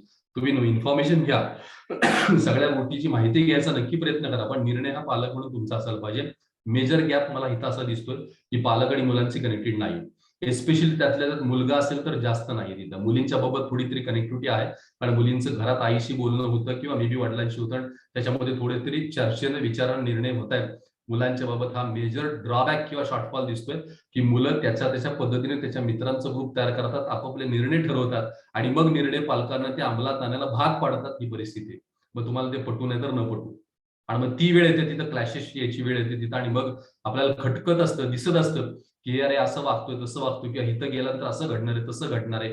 हे सगळं दिसत असताना तुम्ही करू शकत नाही, कारण इमोशनली ब्लॅकमेल करण्याचं प्रमाण मुलांचं प्रचंड वाढलंय. तसं या सगळ्याला एकच उत्तर आहे, तुम्ही कनेक्टिव्हिटी वाढवा, कम्युनिकेशन वाढवा आणि मेडिएटर म्हणून इन्स्टिट्यूटच्या प्रत्येक प्लॅटफॉर्मचा उपयोग करायला सुरुवात करा तिथं. मग तो टीचर, कॉर्डिनेटर, मी कोणी असेल तिथं आमचे उपयोग करायचा सुरू करा तिथं. तुमच्यातली लिंकिंग स्ट्रॉंग झाली तर योग्य भविष्यातले निर्णय आपल्याला नक्की घेता येऊ शकतील. हे जाणीवपूर्वक मी आता सांगतोय, 1-1.5 वर्ष अगोदर सांगतोय, कारण या 1.5 वर्षानंतर तुम्हाला हे करावं लागणार. आयदर और कुणीतरी आई किंवा वडिलांपैकी हा रोल प्ले करावा लागेल. तुम्हाला कदाचित हा रोल तुम्ही मुलं लहान असताना शाळेत जेव्हा ती 3री-4थी पर्यंत होती त्यावेळेस तुम्ही हा रोल प्ले केला असेल कनेक्टिव्हिटीचा, कॉर्डिनेटरचा, आणि 5वी-6वी नंतर मुलं एकदा थोडी मॅच्युअर व्हायला सुरुवात झाली की ते सगळं हातातून गेलं होतं. आता तर ते अति मॅच्युअर झाले, त्याच्यामुळे आपल्या हातात काय नसल्यासारखं आपल्याला वाटतं. पण आता तो रोल तुम्हाला पुन्हा प्ले करावा लागणार आहे. फक्त तो कसा करायचा यासाठी काही स्वतःला पण तुम्ही काही गणित घालून घ्या, म्हणजे काही नियम शिस्त लावून घ्या असं म्हणू आपण तिथं. मुलांचे पण आवडी-निवडी, त्यांना पण वाटतं न वाटतं वगैरे हे सगळं बघून पण काहीतरी त्याला सॉफ्ट बेसमध्ये आपल्याला नेलं पाहिजे कनेक्शन्समध्ये. कारण ऍडमिशन, प्रवेश प्रक्रिया ही खणखणीत नाणं वाजून जसं मार्कांवर होतं, याचं प्रमाण हार्डली 2%, 3% पासून 7 किंवा 8% पर्यंत. 7 to 8% स्टुडंट हे फक्त असं मार्क वाजवून ऍडमिशन घेऊ शकतात. बाकीच्या सगळ्यांसाठी मार्कांच्या प्रोसेसपेक्षाही तुमची इन्फॉर्मेशन, डिस्कशन्स आणि सगळ्या गोष्टीची प्रोसेस आहेत. अशाच ह्याने ऍडमिशन होण्याची जास्त शक्यता राहते. ऍडमिशनच्या शेवटच्या दिवसापर्यंत इन्स्टिट्यूट तुमच्या सोबत असेल, सगळ्या प्रक्रियापर्यंत नक्की असेल. पण निर्णय घेण्यासाठी तुम्ही आणि मुलं ही एकत्र जर चांगली समोर असतील ना, तर ते योग्य गोष्टी ठरू शकतं. अदरवाईज आपण सांगू शकत नाही काय काय आणि कसं होतील. तेव्हा मला पालकांना हे सांगायचं की ज्या अशा मीटिंग सुरू होतील, ज्या सगळ्या मीटिंगमध्ये तुमची आता इन्व्हॉल्वमेंट ऑलरेडी असतेच तिथं, अशीच चालू ठेवत गेला तिथं, आणि प्रत्येकाने आपापल्या गरजेप्रमाणे तुम्ही संपर्कात राहून माहिती घेत गेलात आणि गरजा क्लिअर करत गेला तरी चालेल. काही गोष्टी अशा असतात की त्या फॉर्मली सगळ्यांसाठी बोलायच्या असतात, पण काही गोष्टी अशा असतात की एखाद्याचा 1-2 प्रॉब्लेम असतो, तो समोर डिस्कस होत नाही, आम्ही करू शकत नाही किंवा सांगता येत नाही, तो तुमचा पर्सनली वेगळा असेल, तर त्यासाठी तुम्ही हा प्लॅटफॉर्म वापरा. एकमेव डोक्यात ठेवा की अकॅडमिक डेव्हलपमेंट हा एकमेव भाग नाही. या 2 वर्षामध्ये मुलं ज्या लेवलनी तयार होतील, ज्या बेसनी तयार होतील, तो बेस मुलांना पुढचे 4 वर्ष, 6 वर्ष किंवा कदाचित आयुष्यभर टिकवणार आहे. म्हणजे मी जेईची तयारी करणाऱ्या मुलांना हे कायम सांगतो की तुम्ही इतकी मेहनत त्याच्यावर घ्या तिथं, की त्या मेहनतीवर तुम्हाला उद्या जरी मे बी एखादा IIT, NIT नाही मिळालं, पण 12-15 तास अभ्यास करायची सवय लागेल, जे बॉडी क्लॉक तयार होईल, जी थॉट प्रोसेस होईल, जी मॅच्युरिटी येईल, या सगळ्या मॅच्युरिटीवर, थॉट प्रोसेसवर तुम्ही जिथं कुठे जाल तिथं द बेस्ट असाल, तिथं टॉप असाल तुम्ही. आणि हे नक्की गेली मागच्या कित्येक बॅचेसमध्ये मी मुलांच्या रिझल्टमध्ये बघतोय, इथून पासआउट झालेली मुलं जिथं जिथं गेलेत तिथं त्यांचा इन्फ्लुएन्स हा नक्कीच पाडलेला आहे, टाकलेला आहे, आणि ती काहीतरी अचीव्ह करून करतात. Because of only that 2 years. हे कसे तर त्या स्टाईलनी करायला पाहिजे, त्या बेसनी करायला पाहिजे, त्या प्लॅननी करायला पाहिजे. त्यामुळे जो काही प्रोग्राम तयार होतो, जे काही प्लॅनिंग तयार होतोय, त्याला मॅक्सिमम फोकस करून करायचा प्रयत्न करा. 5-10% जी मी मगाशी म्हणलो की अकॅडमिक खूप स्ट्रॉंग असतात, यांच्यासाठी काही फार काळजी करायची गरज नसते, कारण त्यांचे मार्कच हे त्यांचं सगळं नाणं असतं कणकडे. पण 95% मुलांना, बाकीच्यांना मात्र तुमच्या अदर गोष्टीसाठी तुम्हाला टिकवणार आहेत, पुढे नेणार आहेत तिथे, कारण हे प्रमाणच तसं सगळीकडे असणार. त्यासाठी या सगळ्या गोष्टींच्या डेव्हलपमेंटकडे ओव्हरऑल अँगलने बघू. काउन्सिलिंग जो भाग DMITचा आणि ऍप्टिट्यूड टेस्ट काउन्सिलिंगचा जो भाग सुरू होईल, त्या भागामध्ये तुम्ही पर्सनली पालकांनी जास्त इन्व्हॉल्वमेंट ठेवा. आपलं मूल काय आहे त्याच्याबद्दलचे सगळे A to Z पर्यंतची सगळी माहिती तुमच्या समोर येईल तिथं, आणि ती माहिती काउन्सिलर कडून आल्यानंतर तुम्हालाही अंदाज येऊ शकेल की आपल्याला कशा पद्धतीने लक्ष घातलं पाहिजे. हे डिसेंबर जानेवारी ह्या 2 महिन्यात किंवा नोव्हेंबर नंतर हे नक्की सुरू होईल. सो मला हा एक बेसिक प्लॅटफॉर्म तुम्हाला सांगायचा होता की ह्या सगळ्या बदलांवर आपण काम करायला सुरुवात केलेली आहे. बॅचेसमध्ये फिल्ट्रेशन करणं मुलांना त्याच्यामध्ये जसं आता सुपर लक्ष 12वीचे पण 11वीचे त्यातली जी लक्ष मधली फिल्टर केलेली मुलं ही दिवाळीनंतर पुन्हा त्यांना स्पेसिफिक समोर बघून घेऊन त्यांचं पण दिवाळीनंतरच काम सुरू होणार आहे. हे लवकर सुरू होणार आहे काम, कारण त्याच्यामध्ये परत पुढच्या वर्षीपर्यंत वाट बघायची गरज नाही. आता दिवाळीपासूनच त्यांचं काम चालेल. तिथं टॉप बॅच मध्ये राहण्यासाठी किंवा टॉप ग्रुपमध्ये राहण्यासाठी मेहनत करा, नक्की होईल. आता ज्यांचा कपॅसिटी नाहीये पण मेहनतीची तयारी आहे, मी हे पण तुम्हाला इंडिकेट करेन की जो मूल ऑलरेडी 70-75% किंवा 60-65% आहे आणि त्याला माहिती आहे की मी 95 वर जाऊ शकत नाही, काही हरकत नाही. पण 95% वाला मुलगा जर 12-13 तास अभ्यास करत असेल तर 70% वाल्या मुलांनी त्याच्यातले 7-8 तास तरी अभ्यास करायला पाहिजे. तेवढी जरी त्यांनी मेहनत घेतली तरी पण ती 95% मुलाच्या मेहनतीच्या इतकीच मेहनत आहे. पण मला मार्क कमी पडतायत, कमी आहेत म्हणून मी तास 2 तास काहीतरी करायचं, ऍक्टिंग करायची, फसवायचं आणि टाइमपास करायचा, हे कुठलाही कशाचं हे चांगलं हे होणार नाही. आणि मग ह्याच्यातनं ना सहानुभूती ना काय, तुम्ही त्या सगळ्या सिस्टीममधून बाहेर फेकलं जाल तिथे. त्यामुळे मुलांना पण ही गोष्ट त्यांनी पण जाणून घेणं आणि त्याच्याप्रमाणे बदल करणं अपेक्षित असणार आहे. थोडं फोर्सफुली काम होतं, याच्यानंतर आपण नक्की त्यातनं स्टार्ट करू शकतो तिथं. हे इन्फॉर्मेशन किंवा अकॅडमिक गोष्टीशी कनेक्टेड मी बोललोय. मला याच्याबद्दलच्या बऱ्याच डिटेल गोष्टी या डिसेंबरच्या पहिल्या माझ्या ऑफलाईन मीटिंगमध्ये मी अनेक सविस्तर मांडेल, विथ पीपीटी, विथ प्रेझेंटेशन आणि ग्रुप वाईज, टास्क वाईज. प्रत्येक बॅचची मीटिंग वेगळी कंडक्ट होईल. जेईची मीटिंग वेगळी होईल, सीईटीची वेगळी होईल किंवा इंजिनिअरिंगची वेगळी होईल, मेडिकलची वेगळी होईल आणि त्याप्रमाणे आपण ते डिस्कशन समोर मांडून क्लिअर करू तिथं. म्हणजे तुम्हाला अजून आयडिया सगळ्या क्लिअर होतील तिथं. 10 दिवसात मुलांनी काय करायचं याची एक बेसिक आयडिया दिली आहे. सुट्टी हा प्रकार आपल्या डोक्यातनं काढा आणि तुम्ही कारण सुट्टी ही कशावर ठरवतो आपण त्यावर डिपेंड आहे. 2-3 दिवस दिवाळीचे तुम्हाला पाहिजे तसे तुम्ही तुमच्या फॅमिली मेंबर्स बरोबर घालवा, नक्कीच निश्चित घालवा तिथं. पण ते 2-3 दिवस पुढच्या काही दिवसांना इफेक्ट करणार नाही त्याची पण काळजी घ्या आणि आपापल्या रेग्युलर रुटीनमध्ये तुम्ही ते काम करायचा प्रयत्न नक्की करा. मुलांना मी जाताना हॉस्टेलच्या पण सूचना देणार आहे की घरी गेल्यानंतर इथलं बॉडी क्लॉक डिस्टर्ब करू नका. इथून घरी गेलो सकाळी 5:30-6 ला उठायचं, घरी गेले की निवांत 9 वाजून 10 वाजेपर्यंत झोपायचं आणि मग सगळं परत बसलेली घडी बिघडवायची, असला प्रकार नको. 1-2 दिवस थोडासा आळस घालवण्यासाठी किंवा रिलॅक्स फील होण्यासाठी ठीक आहे, पण जेव्हा परत इथे येणार आहे 10-11 तारखेला त्याच्या 3-4 दिवस अगोदर पुन्हा बॉडी क्लॉक सेट करायलाच पाहिजे त्यांच्या इथं. ते जर सेट नाही केलं तर इथं आल्यानंतर पुन्हा 8 दिवस जाणार, पुन्हा 15 दिवस जाणार, मग पुन्हा कंटाळा, पुन्हा आळस, पुन्हा दिवस गेला, म्हणजे हे सगळं चक्र तुटतच नाही सगळं. त्यामुळे हे सगळं लक्षात घेऊन उतरलं तर करता येण्यासारखे, कारण ही परीक्षा फक्त 12वीच्या बोर्डाच्या शेवटच्या टप्प्यात अभ्यास करून मार्क पाडायचे नाहीये. एंट्रन्स एक्झाम ही अख्ख्याच्या अख्ख्या, म्हणजे पहिल्या वर्षात 365 दिवस, दुसऱ्या वर्षात 365 दिवस, ही सगळी 730 दिवसांची परीक्षा आहे. आणि त्यामुळे प्रत्येक दिवशी रोज अभ्यास आणि रोज परीक्षेच्या दृष्टीने असणारा अभ्यास. हे 2 वर्षाचे एफर्ट्स आहेत, ते परीक्षेचे आउटकम आहे. 2 महिन्याचे एफर्ट्स हे आउटकम नाही तिथे. ते सब्जेक्टिव्हला चालतं, बोर्डाला चालतं. 2 महिन्यात अभ्यास करून काय असेल ते टक्के पाडता येईल, पण एंट्रन्सला नाही. त्यामुळे प्रत्येक डेलीच्या डेली ऍक्टिव्हिटीवर आणि आज दिलेल्या इनपुट्सवर तुम्हाला उद्याचे आउटपुट तुमचे सगळे काढता येणार आहेत. त्यामुळे हा थॉट मुलांच्या डोक्यात घालायचा प्रयत्न करा. फोन कॉल्स मध्ये पण पालकांना मला नक्की तुम्ही मधून अधून पालक भेटायला सगळे येतात, दिसतात, मला बघतोय मी तिथं, किंवा कॉलिंग होतात, त्याच्यावर डिस्कशन होतं. आता हे दिवाळीपर्यंतचे दिवस होते, खाल्लंस पिल्लस, आवडलं न आवडलं काय वगैरे वगैरे सगळं ठीक आहे, पण याच्यानंतरच्या तुमच्या आता डिस्कशनचा पण एक काहीतरी बेस ठरवा दिलं की आपण नक्की काय मुलांबरोबर बोललं पाहिजे, कशा पद्धतीने बोललं पाहिजे, त्यांच्या एखाद्या प्रोसेसची माहिती कशी घेतली पाहिजे, इंटरॅक्शन कसं करायला पाहिजे. मग आईने काय बोलायचं, वडिलांनी काय बोलायचं, हे तुमचं तुम्ही ठरवा, किंवा सिंगल पॅरेंट असेल तरी काय बोलायचं तुम्ही ठरवा, काही हरकत नाही. पण काहीतरी फॉर्मॅट ठरवा. एक 20 मिनिटं आपण फोन केला तर 20 मिनिटात किती मिनिटं बोलावं, कारण नंतर जसं दिवस जायला लागतं तसं आम्हाला दिसतं की मुलांना मोबाईल मिळाला की घरातल्यांशी बोलायचं 5 मिनिटं आणि मग मित्रमैत्रिणींशी बोलायचं 50-55 मिनिटं, असा ते 1 तासाचं युटिलायझेशन व्हायला लागतं.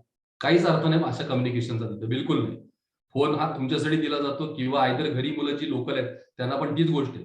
घरी आल्यानंतर वडील एका खोलीत गेले की आपण दुसऱ्या खोलीत, ते तिकडे आले की आपण तिसऱ्या खोलीत, तिकडे आले की बाहेरच घरातनं पडायचं, ही जी प्रकार सगळे आहेत ना, हे सगळे नंतर वाढायला लागतात. तो आतापासून तो गॅप 100% पॅक किंवा फिलअपच करायचा प्रयत्न करायला पाहिजे, आणि तो फक्त तुमच्या सगळ्या बेसिक डिस्कशन होणार आहे. या सगळ्या मुद्द्यांवर आपण सविस्तर बोलत जाऊया. डिसेंबरमध्ये आम्ही सगळ्यावर नक्की त्याचं बोलेन. सो होप सो की ही प्रायमरी इन्फॉर्मेशन सुट्टीला जाण्या अगोदरची ही एवढी आता पुरेशी आहे. दिवाळीनंतरचा डिटेल प्रोग्राम पहिल्या ऑफलाईन मीटिंग मध्ये आपण डिस्कस करूया. बस एवढा त्यातला मेन पार्ट होता. नाव मी दुसऱ्या गोष्टीवर महत्वाच्या आज बोलतो, तो म्हणजे फीजच्या संदर्भातला एक भाग आहे त्याच्याबद्दल, की फीजच्या संदर्भात बोलण्यासाठी म्हणजेच काय, तर ऍक्च्युली फीज ह्या विषयावर मी डिस्कशन माझं कधी प्रॅक्टिकल नसतंच. तो स्टाफ आणि त्या सगळ्या तुमचा प्रोसेस सगळा भाग आहे. पण त्याला एक सपोर्टिव्ह सिस्टीम किंवा एक सपोर्टिव्ह स्कीम समोर आहे, त्याच्या संदर्भात मला जाणीवपूर्वक बोलायचं. एक त्याची पार्श्वभूमी थोडक्यात मी सांगेन. CFI coaching federation of India असं एक ऑल इंडिया संपूर्ण भारतातल्या एज्युकेटर्सची एक कोचिंग फेडरेशन ऑफ इंडिया म्हणून एक NGO फॉर्म झाली आणि ती NGO भारतात जवळपास एक 28 राज्य आणि टेरिटरी जे प्रदेश आहेत त्या सगळ्यांमध्ये आता ती काम करते. जवळपास एक 2-2.5 लाख विद्यार्थी त्याच्यासाठी त्या सगळ्या एनरोल झालेले, तिथं एज्युकेटर्स एनरोल झालेत. त्याच्यामध्ये शैक्षणिक संस्था आहेत, स्कूल्स आहेत, कॉलेजेस आहेत, कोचिंगचे सभासद आहेत, असे सगळे लोक त्याच्यात इन्व्हॉल्व्ह झालेले तिथं. आणि फॉर्च्युनेटली महाराष्ट्रातून काम करायला आपल्याला म्हणजे मला त्याच्यात एक संधी तिथं त्या CFI मध्ये तिथं निश्चित मिळाली. माझे मित्र आणि मार्गदर्शक कुलकर्णी सर यांच्या माध्यमातून तो प्लॅटफॉर्म तिथे मिळाला. या CFIचं मेन इंटेन्शन आहे किंवा मेन आहे की एक तर 3-4 गोष्टीमध्ये, एक तर या कोरोनामुळे बऱ्याचशा एज्युकेशन सिस्टीम्स मध्ये बरेचसे चॅलेंजेस समोर आले तिथं आणि त्याच्यामध्ये स्पेशली चॅलेंज होतं ते म्हणजे जे काही कमर्शियल प्लॅटफॉर्म होते किंवा कमर्शियल जो बॅकबोन होता त्या सगळ्या गोष्टींचा तो बऱ्याच जणांचा ढासळल्यामुळं क्वालिटी ऑफ एज्युकेशन आणि जे काही सगळे आपण त्या सपोर्ट म्हणूया, असिस्टन्स म्हणूया किंवा ज्या काही सर्व्हिसेस आहेत त्याच्यावर मेजर इफेक्ट व्हायला लागला, कारण आर्थिक गोष्टी या सगळ्या बिघडल्यामध्ये. आता हे सगळं त्या ताकदीपर्यंत आणायचंय, न्यायचंय, तर त्यासाठी काही महत्वाचे चेंजेस करणं आवश्यक होतं आणि तेच CFIने त्या प्लॅटफॉर्मवर काम करायला तिथं खरं सुरुवात केली. तो सगळ्या शैक्षणिक संस्था म्हणजे काही शाळा, आता बऱ्याचशा गोष्टीतनं ते इंजिनिअरिंग कॉलेजेस आहेत किंवा प्रोफेशनल कोर्सेस यांच्यासाठी पण हे सपोर्ट देतात. तर शैक्षणिक संस्था, कोचिंग्स आहेत, अकॅडमी आहेत, कॉलेजेस आहेत, या सगळ्यांसाठी ते फायनान्शियल सपोर्ट त्यांनी उभा केलेला आहे तिथं. टेक्निकल सपोर्ट उभा केलेला आहे, नवीन नवीन ऍप्स आहेत, ते नवीन नवीन टेक्निकल गोष्टी ते आता सगळ्यांना प्रोव्हाइड करतात आणि lowest minimum to minimum cost मध्ये सगळे सपोर्ट तयार करतात. याच्यातलाच एक मेजर सपोर्ट त्यांनी तो सुरू केलाय, तो म्हणजे स्पेशली पॅरेंट्ससाठी या फीससाठीचा फीस असिस्टन्स किंवा इन्स्टिट्यूटसाठी म्हणायला गेलं तरी तो नक्कीच त्यांनी तयार केलाय. तुम्हाला ऍडमिशन करत असताना काही फीचे हप्ते ठरले गेले होते आणि ते हप्ते त्या महिन्यामध्ये तुम्हाला भरणं अपेक्षित होतं. आयदर 3 किंवा 4 हप्ते असतील आणि दर ते 5 किंवा 6 महिने असतील तिथं आणि बॅच वाईज वेगळेत म्हणून मी ते टेंटेटिव्ह बोलतोय. तर आत्ताचं तुमचं काहीतरी इन्स्टॉलमेंट आहे नोव्हेंबर महिन्यातला, आता तो नोव्हेंबर महिन्याचा इन्स्टॉलमेंट तुम्हाला वन स्टॉप भरण्याचा आवश्यकता आहे. मी एक थोडं प्रॅक्टिकल अप्रोच सांगतो. ऍज अ इन्स्टिट्यूट ओनर म्हणून मी ज्या लेवलनी काम करतोय, कारण फॉर्मल आणि इन्फॉर्मल दोन्हीमध्ये काम करतोय. दिशा एक पब्लिक स्कूल ज्युनियर कॉलेज पण आहे आणि दिशाचा अकॅडमी हा इन्फॉर्मल पार्ट पण आहे. या दोन्हीकडे काम करताना बरेचसे चॅलेंज समोर दिसतात आणि त्यातला मेन पार्ट आहे कोरोनामुळे बिघडलेली आर्थिक स्थिती पालकांची आणि त्याच्यामुळे येणारा फीस भरण्यासाठी असणारा मेन ऑब्स्टिकल तिथं समोर उभं राहिलं किंवा तयार झालेली.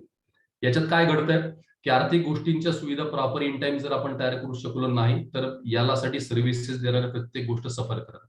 फॉर एक्झाम्पल फॅकल्टी हा यातला मेन कोर पार्ट आहे की जो आपण अकॅडमीशी कनेक्टेड विचार करायला गेलो तर त्यांच्यासाठीचा हा कोर पार्ट आहे की ज्या टीमवर मला बरंचसं डिपेंड राहून काम करून घ्यावं लागतं किंवा काम होतं. त्यांच्यासाठी त्यांचे कमर्शियल्स इम्पॉर्टंट आहेत, त्यांच्या सॅलरीज इम्पॉर्टंट आहेत, त्या टाइम मध्ये येणं पण गरजेचं आहे आणि तसे आलं तरच त्यांना प्रत्येकाला मनापासून काम करण्याला त्यांनाही आनंद असतो. ऑब्व्हियसली त्यांच्या घरातले फॅमिली प्रॉब्लेम्स आहेत. नॉट ओनली फॅकल्टीज पण तिथपासून ते प्यून पर्यंत सगळेच लोक या सगळ्या व्यवस्थेशी कनेक्टेड आहेत. त्याच्यातलं कोणी हायर लोअर असं नाही, प्रत्येकाची आपापली गरज तिथं नक्की कळते. आता जी काही आम्हाला प्रॉब्लेम गेल्या 1.5 वर्षात उभे राहिले म्हणजे पहिल्या 6 महिन्यात तर खूपच ट्रिमेंडस उभे राहिले. मागच्या 4-5 महिन्या पण तशी परिस्थिती होती. कित्येक जणांना असं वाटलं की ऑनलाईन हे सगळं चालू आहे म्हणजे इन्स्टिट्यूटचे कॉलेजचे खर्च खूप कमी झाले असतील किंवा खर्च फार नसतील. पण खरं सांगतो टू बी फ्राय की 3 मेजर खर्च आहेत. एक तर पहिली गोष्ट फॅकल्टी, नंबर 2 रेंट आहे आणि नंबर 3 बँक इन्स्टॉलमेंट आहे. यातली कुठलीही गोष्ट फार कमी झाली नाही. फॅकल्टीच्या काही पर्सेंटमध्ये सॅलरीज कमी झाल्या, 15%, 20% असतील त्या कोरोनामध्ये. ना रेंट फारसे कमी झाले, ना इन्स्टॉलमेंट बँकेचे कमी झाले. एक्सपेन्सेस ऍज चालू राहिले, पण येणाऱ्या सगळ्या फीज वेळेवर न आल्यामुळे बऱ्याचशा गोष्टी क्रिएट समोर झाल्या आणि मागच्या 6 महिन्यामध्ये आणि त्याच्या अगोदरच्या टप्प्यामध्ये हे खूपच सफर सगळ्या गोष्टी झाल्या. एक नम्र सूचना आणि निवेदन प्रत्येकांना आहे की ज्या काही गोष्टींचं फी स्ट्रक्चर तुम्हाला शेअर केलेलं आहे त्या फीस तुम्हाला वेळेमध्ये भरल्यात तर या सगळ्या पुढच्या गोष्टीवर अजून काम करता यायला मला टीमकडून काम करून घ्यायला थोडं सोपं जाणार आहे, सोपं होणार आहे. मी समजू शकतो की या कोविडमुळे कदाचित सगळ्या गोष्टी बिघडल्या असतील, आर्थिक गणितं बिघडली असतील आणि त्या ठरलेल्याप्रमाणे काही गोष्टी घडत निश्चित तशा नसतील. आणि यासाठीच म्हणून हा पर्याय की CFIनं ज्या बँकांच्या बरोबर, ज्या NBFC बरोबर, ज्या नॉन बँकिंग फायनान्स कंपन्या आहेत त्यांच्या बरोबर असेल किंवा काही बँकांबरोबर टायअप केलेले आहेत आणि अशा काही बँका आणि फायनान्स कंपन्या या CFIच्या प्लॅटफॉर्मवर आता काम करतात आणि CFIच्या माध्यमातून या बँक किंवा NBFCs ह्या आमच्यासारख्या शैक्षणिक संस्थांना तिथं फायनान्स असिस्टंट करतात. म्हणजे या सगळ्यातून बाहेर पडण्यासाठी तो आर्थिक सपोर्ट उभा करतात. तो आर्थिक सपोर्ट उभा करण्यासाठी त्यांनी जो प्लॅटफॉर्म दिलाय की तो आपल्याकडे असणाऱ्या ऍडमिशनच्या बेसवर की तुमच्याकडे नंबर ऑफ ऍडमिशन्स किती आहेत, तुम्ही कशा पद्धतीने फीस कलेक्शन करताय आणि तुमचे या सगळ्या प्रोसेस कशा बॅक रेकॉर्ड कसं आहे, सिबिल कसं आहे वगैरे वगैरे हे सगळं त्याच्यात बघितलं, निश्चित असं जात आहे.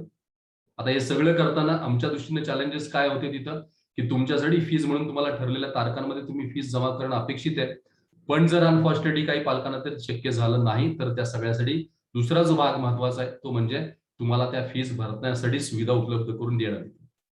ज्या बँक किंवा एनबीएफसी बरोबर मी आता काम करतोय, तो टायप झाला, त्याच्यामध्ये मी क्लिअर एक गोष्ट ठरवली की येणाऱ्या 15 नोव्हेंबर पर्यंत दिशातलं अकाउंटिंगचं सगळं काम हे इन हाऊस असेल, पण 15 नोव्हेंबर नंतर सगळ्याच्या सगळं अकाउंटिंगचं काम मी एका एनबीएफसी कडे हँडओव्हर करतोय. किती एनबीएफसी आमचं सगळं अकाउंट सांभाळेल. त्याचे दोन उद्देश आहेत, की एकतर आता झालेला स्ट्रगल किंवा आता झालेला जो सगळा शॉर्टफॉल आहे किंवा जो लॉस म्हणून आपण तो भरून काढण्यासाठी आणि सिस्टीम रन करण्यासाठी कुणाचं तरी एक सपोर्ट घेणं आवश्यक, की जो फायनान्स शिवाय सपोर्ट, म्हणजे कितीही आपण काय केलं तरी पैशाचं सोंग घेता येत नाही. तुम्हाला प्रत्येकाला माहिती आहे, जसं मी निश्चित आहे कुटुंब चालवताना तुम्हाला कल्पना आहे, देशात जवळपास 232 एम्प्लॉईज काम करतात, 232 एम्प्लॉईज काम करतात, 232 कुटुंब आणि जवळपास 2100-2200 विद्यार्थी सगळ्या सेक्शनचे मिळून आहेत. म्हणजे 2,000-2,500 विद्यार्थी आणि 250 कुटुंबांवर काम करताना निश्चित काहीतरी स्ट्रेस असणार आहे किंवा ते सगळं चाललं पण पाहिजे, ताण न येता आणि प्रत्येकाच्या गरजा भागून चाललं पाहिजे. त्यासाठी ह्या सगळ्या गोष्टींवर काम करावंच लागेल. पालक म्हणून जर तुम्ही या सगळ्या प्रोसेसमध्ये सपोर्टिव्ह राहिलात तर सोपं आणि सहज काम होऊ शकेल. जर तुमच्याकडून काही गोष्टींना सपोर्ट नाही मिळाला तर स्वाभाविकच त्याचा इफेक्ट नक्की होत राहील. आणि त्याच्यात अनफॉर्च्युनेटली असं घडतं की काही पर्सेंट पालकांना सपोर्ट आहे आणि काही पर्सेंट पालकांना सपोर्ट नाही. तर सपोर्ट करणाऱ्या पालकांवर तो आर्थिक ताण जास्त येतो, त्या ताणावर आम्हाला पण ते सगळं बॅलन्स करणं अवघडून जातं. सगळेच जण एका चॅनलमध्ये आले तर निश्चित हा फरक पडेल. जे वन स्टॉक इन्स्टॉलमेंट भरणार आहेत उत्तमच आहे, आणि जे भरणार नाहीत त्यांच्यासाठी हा दुसरा पर्याय समोर आहे, की ज्या पर्यायांवर त्या पालकांसाठी स्वतःला कुठल्या गोष्टींच्या अडचणी किंवा कुठलंही नुकसान 0.1% पण त्यांचं कुठलंही नुकसान नाही. पण यामुळे घडणार आहे काय, तर सगळे एका प्लॅटफॉर्मवर येतील, पैसे भरणारे सुद्धा आणि न भरणारे सुद्धा एका प्लॅटफॉर्मवर सगळे येतील आणि त्याच्यामुळे सगळ्या व्यवस्था नीट चालू शकेल. आणि ऍट द एंड ऑफ या सगळ्याचा एंड युजर कोण आहे, तर तुमचा विद्यार्थी, तुमचा पाल्य, त्याच्यापर्यंत त्या सगळ्या गोष्टी व्यवस्थित पोहोचतील. भरणारे जे हप्ते भरणारे पालक आहेत त्यांच्यासाठी फोनवर तुम्हाला सांगितलं गेलेलं आहे, मेसेज दिला गेला, एक तुम्हाला लेटर दिलं गेलेलं आहे तिथं, आणि त्या लेटर प्रमाणे ज्या ज्या पालकांनी कमिटमेंट केलेल्या 10 तारखेच्या 11 तारखेच्या व्हॉट एव्हर डेट मला एक्झॅक्ट माहित नाही, पण तुम्ही त्या त्या कमिटमेंट प्रमाणे तुमचे ते फीज इन्स्टॉलमेंट त्या तारखेला निश्चित भराल तसे. आणि ज्या ज्या त्यांना शिक्क नाही, जसं मी आता म्हणालो की 15 तारखेपर्यंत अकाउंटिंग हे केबिन मध्ये ऑफिसमध्ये चालेल, अदरवाईज त्याच्यानंतर त्याच्यातली कारण सांगतो. आता सुद्धा इकॉनॉमिकल स्टेबल मला इन्स्टिट्यूट करणं गरजेचं आहे म्हणून, आणि नंबर 2 की पुढे काही मोठ्या प्रोजेक्टवर काम करायचंय. आणि जर काय बँक किंवा एनबीएफसीच्या समोर आम्ही हा जर सगळा आमचा व्यवहार स्पष्ट नाही, तेवढे मोठे सपोर्ट्स पण आम्हाला मिळणार नाही. त्यामुळे हे क्लिअर समोर न्यावं लागेल. जीएसटी हा आताच्या सर्व्हिस सेक्टर मधला मेन चॅलेंज आम्हाला 18% जीएसटी, 18% जीएसटी. विचार करा, 100 रुपये जर फी असेल तर त्यातला स्ट्रेट फॉरवर्ड 18 रुपये हे जीएसटी साठी जातात. परत इन्कम टॅक्स आला, बाकीचे टॅक्सेस आले, नंतर एक्सपेन्सेस आले, हे सगळं करताना त्या हिशोबाची काय परिस्थिती असेल आपण कळू समजू शकता ते. आणि हा जीएसटी बँकवर ट्रान्झॅक्शन म्हणजे ऑन पेपर ट्रान्झॅक्शन सगळे घेतल्यानंतर 100% या सगळ्या गोष्टी तशा तशा दिसणार आहेत किंवा तशा क्लिअर कराव्या लागणार आहेत. पण त्याला आता ऑप्शन नाही तिथं, पण त्या पर्यायात जावंच लागेल, दुसरं कुठलं ऑप्शन देत नाही. सो 15 नोव्हेंबर पर्यंत तुमचे ठरलेले जे हप्ते असतील ते ऑफिसमध्ये कलेक्ट होतील. 15 नोव्हेंबरच्या नंतर ऑफिसमध्ये कुठलंही अकाउंटिंग करता येणार नाही, बिकॉज या बँकेकडे सगळ्या प्रोसेस आम्हाला हँडओव्हर कराव्या लागणार आहेत. मग येणारा फीज कलेक्शन आहे हे सगळं त्या बँकेच्या माध्यमातून आम्ही करण्याच्या प्रयत्नात आहे, एनबीएफसीच्या माध्यमातून करण्याच्या प्रयत्नात. हे फीज कलेक्शन करत असताना काय, तुम्हाला जी वन स्टॉक फी ठरली ती जर भरू शकत नसाल तर तुम्हाला ती फीज भरायची, ती काही इन्स्टॉलमेंट मध्ये भरायचे. जे काही 6 महिन्याचा हप्ता ठरलाय तर प्रत्येक महिन्याप्रमाणे तुम्हाला ती फीज भरायची. त्याच्याशी कनेक्टेड काही पॉईंट्स आहेत किंवा स्लाइड्स आहेत, मी थोडंसं त्या स्लाइड तुम्हाला समोर दाखवतो. बेसिक इन्फॉर्मेशन आहे ती तुम्ही एकदा ऐकून घ्याल. आज एका मीटिंग मध्ये सगळेच गोष्ट क्लिअर होईल असं निश्चित नाही, पण आज जर क्लिअर झाली नाही तर उद्याच्या 3 दिवसापर्यंत ते सगळं क्लिअर होणं गरजेचं असणार आहे. आणि ते एकदा क्लिअर झालं की तुम्हाला काही ठराविक तारखेपर्यंत त्या सगळ्या प्रोसेसमध्ये उतरावं लागेल. आपण पुढे स्लाइड्सवर जाऊया की ज्याच्यातून तुम्हाला मी अजून थोडीशी डीप माहिती ती सगळी शेअर करू शकेल. येस.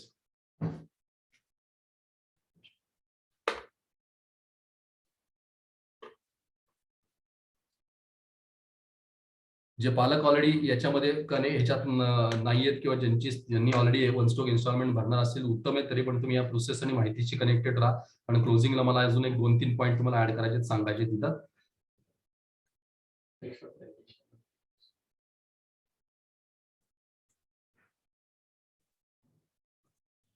आता हे सगळं सांगत असताना तुम्हाला ज्या एनबीएफसी बरोबर पण काम करतोय त्यांचे पण पर्सन इथं कनेक्टेड आहेत, त्याच्यामुळे मला त्या सगळ्या याच्यापर्यंत नक्कीच तुम्हाला सांगता येऊ शकेल किंवा काही अडचणी आल्या तर मी त्यांना पण समोर कनेक्ट करेन. माझे मित्र कुलकर्णी सर ते मी पण ते सुद्धा कदाचित जॉईन झाले असतील तर त्यांच्याकडून पण काही शंका असतील तर तुमच्या नक्कीच क्लिअर आपण करू तशा.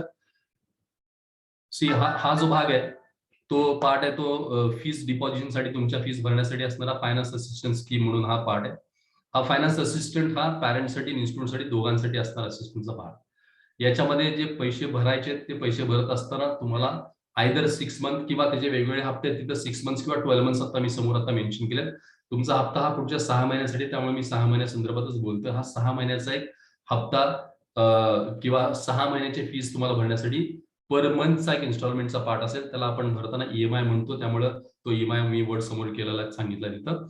ही जी काही फीज असेल त्यातला एक हप्ता म्हणजे जर समजा असं गृहीत धरूया 50,000 आपली फीज आउटस्टँडिंग किंवा आता फीज भरायची तर 50,000 डिवायडेड बाय 6 केले तर अप्रॉक्सिमेट समजा ऑन अन ॲव्हरेज एक 7,000 जर तुमचे एक हप्ता होत असेल तर फक्त 7,000 रुपये तुम्हाला आता पहिल्या महिन्यात भरायचे आणि पुढच्या महिन्यापासून तुम्हाला ते 7,000 रुपये पुढचे असणारे 5 महिने भरत राहायचे तिथं.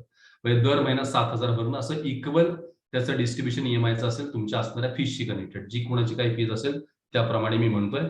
आणि हे कोणासाठी ज्यांना वन स्टॉक फी भरता येणार नाही त्याच्यात संदर्भात. या फीज मध्ये ह्या हप्त्यांमध्ये किंवा ह्या स्कीम मध्ये आपण काय मेजर फीचर्स येते तर बऱ्याच वेळा ह्या सगळ्या कॉन्सेप्टला दुसऱ्या अँगलनी लोन अशा शब्दांकडे म्हणून बरेच जण बघतात आणि त्या अँगलनी ते होतात. स्वाभाविकपणे हे सगळं कनेक्टिव्हिटी तशी होते म्हणून स्वाभाविक त्याला तसं वाटतं.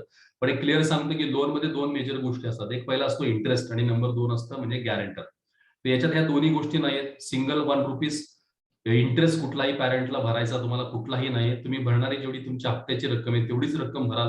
काय 52, 55, 58, 60,000 जे हप्ते असतील तेवढीच रक्कम तुम्हाला पूर्णपणे भरली जाणार आहे, तर तेवढीच भरायची तुम्हाला. नंबर 2 गॅरंटर कुठलाही तुमचा नाहीये, तुम्हाला कोणालाही आणून इथं उभं करायचं नाही, डॉक्युमेंट त्यांचे कुणाचे देश नाहीत काही नाही. सीएफआय बँकेसाठी गॅरंटर आहे आणि आम्ही तुमच्यासाठी गॅरंटर असं इनडायरेक्टली समजा. त्याच्यामध्ये तुम्ही डायरेक्टली त्या सगळ्या स्कीम मध्ये असणार आहे, त्याच्यामध्ये कोणीही कसलाही गॅरंटरचा विषय येत नाही तिथं. डॉक्युमेंटेशन जे लागतात बऱ्याच वेळा असं होतं की प्रोसेसमध्ये खूप गोष्टी जे कागदपत्र लागतात, इन्फॉर्मेशन डिटेल भरावी लागेल पण डॉक्युमेंट फार सबमिट करावं लागणार. बेसिक डॉक्युमेंट आहे ते मी पुढे गेल्यावर तुम्हाला सांगतो. आणि मी पुन्हा पुन्हा सांगेन या सगळ्या प्रोसेस हे सगळं अकाउंटिंग जोपर्यंत स्वच्छ असत नाही क्लिअर असत नाही तोपर्यंत हे चालणार नाही. ह्या सगळ्याचा डेडेड हा तुमच्या विद्यार्थ्यांच्या ऍक्टिव्हिटीशी कनेक्टेड आहे. एक कनेक्टेड प्रश्न मी सगळे घेणार आहे त्याच्यात बऱ्याच हा प्रश्न राहतो की कशासाठी आम्हाला ही स्कीम, कशाला आम्ही पैसे भरतोय, की आम्ही पैसे बुडवणार आहे का, आम्ही पैसे का देणार नाही का, वगैरे वगैरे हे सगळे प्रश्न समोर येणार. मी त्या सगळ्या प्रश्नांची उत्तरं पण थोडक्यात सांगणार आहे तुम्हाला. हा कुठल्या विश्वासाचा किंवा अविश्वासा विषयच नाही. हा प्रश्न आहे एखादं युनिट, एखादं ऑर्गनायझेशन, एखादी सिस्टीम चालण्यासाठीचा आणि जी सगळी डिपेंडेबिलिटी आहे ती सगळी त्या पद्धतीने जाण्यासाठीचा. त्यामुळे विश्वास अविश्वास भरतो नाही भरतो हा काही यातला भागच निश्चित नाही. तिथं पैसे तर सगळ्यांना भरावे लागतात आणि कोण बुडवत नाही आम्हाला खात्री आहे. कधी आजपर्यंत माझ्याकडचं सिंगल रुपया कोणी बुडवलेला नाही आणि तशी वेळ पण कधी आलेली नाही. नोड कारण त्या पद्धतीनं तुमच्या सगळ्यांपर्यंत येण्याचा नक्कीच भाग असतो. काही ठराविक प्रश्न आहेत आणि ह्याच्या व्यतिरिक्त प्रश्न असू शकतात. पहिली गोष्ट आहे की ह्या स्कीम मध्ये जे काही कोण फायनान्स असिस्टंट देणार आहे म्हणजे will give this finance assistant to parents आहेत. तर याच्यामध्ये 2 ऑप्शन्स आहेत. पहिली गोष्ट बँक आणि दुसरी गोष्ट एनबीएफसी आहेत. नॉन बँकिंग फायनान्स जे सेक्टर्स आहेत त्याच्यामध्ये आयदर कुठली बँक आहे, तुम्हाला त्याच्याबद्दलचं ओपनिंग्स किंवा त्याच्याबद्दलची नावं तुम्हाला क्लिअर होईल. आता सध्या डिस्कशन लिक्वी लोन या एनबीएफसी बरोबर चालू आहे आणि त्यांच्याकडून हा सपोर्ट आता समोर आहे. अजून 2-3 ऑप्शन आमच्या समोर आहेत, त्या सगळ्यांबरोबर बोलणं चालू आहे. ऑप्शन कोणी असेल बट आपल्याला प्लॅटफॉर्म हा बँकेचा किंवा एनबीएफसीचा हे क्लिअर आहे. नंबर 2 आहे याच्यासाठीची असणारी प्रोसेसिंग फीस काही पॅरेंटसाठी असेल का, तर कुठलीही प्रोसेसिंग फी पॅरेंटसाठी नाहीये. ती प्रोसेसिंग फी इन्स्टिट्यूटसाठी आहे. आमच्यासाठी त्यांनी ती प्रोसेसिंग फी लावली बिकॉज आम्ही ती स्कीम ऍक्सेप्ट करून तुम्हासाठी हा असिस्टंट देतोय म्हणून ती स्कीम इन्स्टिट्यूटसाठी त्यांनी प्रोसेसिंग फी त्याच्यामध्ये सेट केलेली आहे. ती स्टुडंटच्या फीजवर त्यांनी ती बसवलेली आहे तिथे. नंबर 3 त्यांची रिकव्हरी प्रोसेस कशी असते हा सगळ्यात महत्वाचा मुद्दा आहे की हे जर आम्हाला या पद्धतीने झालं तर आम्ही पैसे कसे बँकेत भरायचे आणि ते भरताना काही अडचणी आल्या तर काय. तर एक थोडक्यात त्याच्यातली गोष्ट सांगतो की जसं तुम्ही इन्स्टिट्यूटमध्ये पैसे भरता आणि एखाद्या तुमच्या 8-15 दिवस 1 महिना पैसे डिले झाले तरी पण आम्ही तुम्हाला फोन कॉल करतो सांगतो आणि तुम्ही ते पैसे आणून भरत असतात. एखादा ठरलेला हप्ता तो ब्रेक करून तुम्ही भरता वगैरे असं गोष्टी घडतात. आता ठरलेला हप्ता आज जर काही 50,000 हप्ता ठरलाय आणि ह्या 10 नोव्हेंबरला तुम्हाला 50,000 द्यायचे पण ते तुम्ही देऊ शकला नाही तर एक 8-15 दिवसाची मुदत काही पालक मागून घेतात आणि ती मुदत मागून घेऊन परत तुम्ही एक 20,000 25,000 आणून भरता. परत थोडंसं इकडे तिकडे करता आणि परत 1 महिना 2 महिन्याची मुदत घेऊन परत तुम्ही भरून टाकता आणि असे पैसे ते कव्हर होऊन जातात तुमचे. मला 2 गोष्टींचा प्रॅक्टिकल थॉट तुम्हाला द्यायचा आहे. ही स्कीम तुमच्यासाठी पालक म्हणून असताना कुठल्या अँगलनी बघा, हे पहिलं लक्षात ठेवा तिथं. एक तर वन स्टॉक तुम्हाला पैसे भरत असताना तुमच्याकडचं भांडवल हे त्याच्यात गुंतणार आहे. वन स्टॉक, मी थोडंसं व्यावसायिक आणि व्यावहारिक भाषेत बोलेन. तुमच्याकडचं भांडवल एकदम त्यातलं गुंतणार आहे आणि ते गुंतवलेलं भांडवल तुमच्याकडून डायरेक्ट हातातून निघून जाणार आहे. कदाचित जर तुम्हाला त्या सगळ्या गोष्टीचा फायदा इन्स्टॉलमेंटमध्ये घेता येत असेल तर तुम्ही फक्त 5,000 8,000 एका महिन्याला गुंतवायला लागतील. उरलेले काही 50,000 मधले तुम्ही 5,000 पहिल्या महिन्यात भरले तर 25,000 तुमच्या हातातले ते तुमच्या व्यवसायासाठी, तुमच्या कामासाठी तुम्हाला वापरता येऊ शकतात पुढे. तसं अगदीच नाही तर तुम्ही तुमच्या बँकेत डिपॉझिट करून ठेवा, त्याच्यातला थोडाफार इंटरेस्ट तुम्हाला मिळेल आणि मग त्या 10 तारखेला तुम्ही ही बँकेला हा हप्ता कनेक्ट करून दिला की तुमच्या बँकेच्या अकाउंटमधून परत 5,000 कट होऊन निघून जातील, परत 40,000 तुमच्या अकाउंटवर राहणार आहेत. म्हणजे हे सगळे पैसे तुम्हाला तुमचे एकदम डिपॉझिट करण्याच्या ऐवजी तुम्हाला ह्या तोडून तोडून पण तुम्ही दिलेत तर तुमचा फायदा असणार आहे. सध्या बँकिंग सिस्टीम प्रचंड बदलली. हे सगळे मेजर चेंजेस होत चाललेत. आपल्याला ती बदललेली सिस्टीम स्वीकारून काम करायला पाहिजे.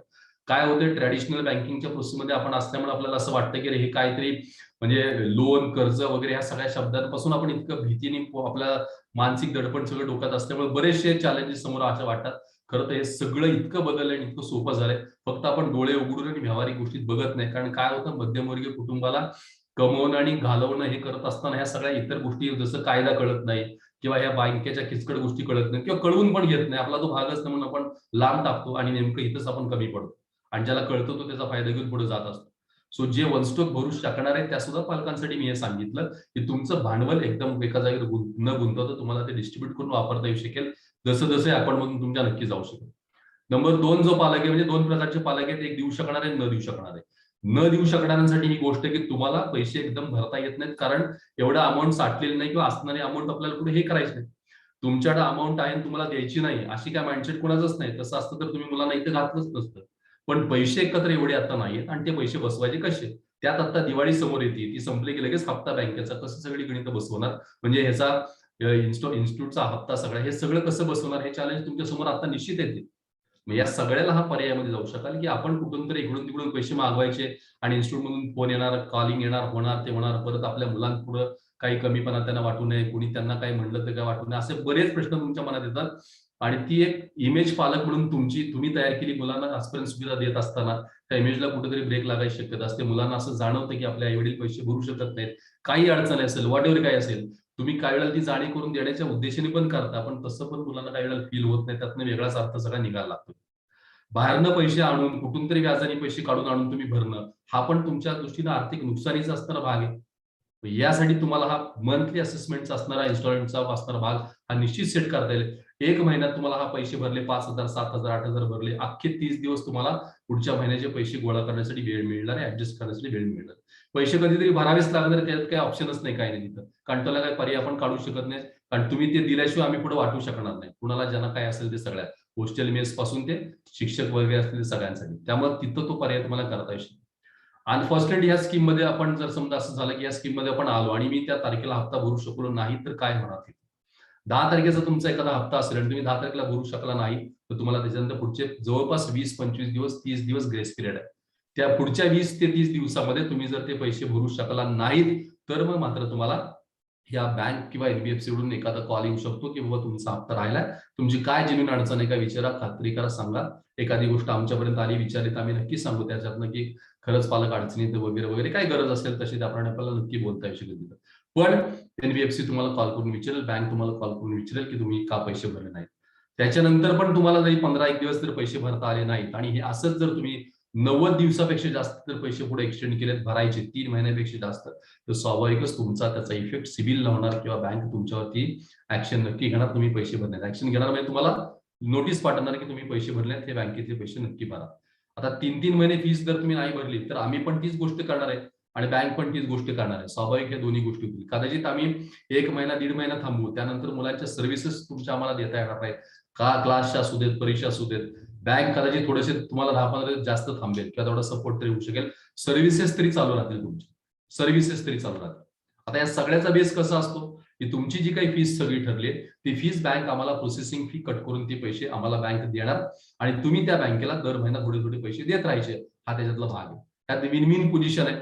विन विन पोझिशन कशी, तर तुम्हालाही दर महिन्याला हप्ते भरण्यासाठीची संधी मिळणार आहे आणि आम्हालाही तुमची फीस हातात आल्यानंतर आम्हाला त्याच्यावर काम करता येणार आहे. त्यामुळे ना इन्स्टिट्यूटचं नुकसान आहे, आर्थिक गोष्टीत इन्स्टिट्यूटचं निश्चित नुकसान आहे तिथं, पण ते नुकसान आम्ही त्यावेळेस ऍडजस्ट करू शकतो बिकॉज पुढचे सगळे येणारे प्रश्न खूप मोठे आहेत जर वेळेत ह्या सगळ्या रकमा गोळा झाल्या नाही तर. आणि खर्च हे खूप मोठ्या प्रमाणात, हे काही 2-5 हजाराची 10-20 हजाराची लाख 2 लाखाची गोष्ट नाही. महिन्याचा मिनिमम 30-40 लाखाचा ओव्हरलोडचा हा सगळा असणारा भाग आहे या 400-500 मुलांना सांभाळत असताना. त्यामुळे हे आकडे खूप मोठे आहेत आणि म्हणून मी हे काळजीनं तुम्हाला प्रत्येक गोष्ट ही डिस्ट्रीब्यूट करून सांगतोय, त्याच्या मागचा उद्देश तो आहे. त्यामुळे तुम्हाला काही दिवस याच्यातली परमिशन तुम्हाला मिळेल, पण काही जास्त दिवसापेक्षा पुढे आपण गेलं तर नक्कीच त्याच्यासाठी तुम्हाला विचारणं होणार की तुम्ही पैसे भरले नाहीत, तुम्हाला पैसे भरावे लागतील.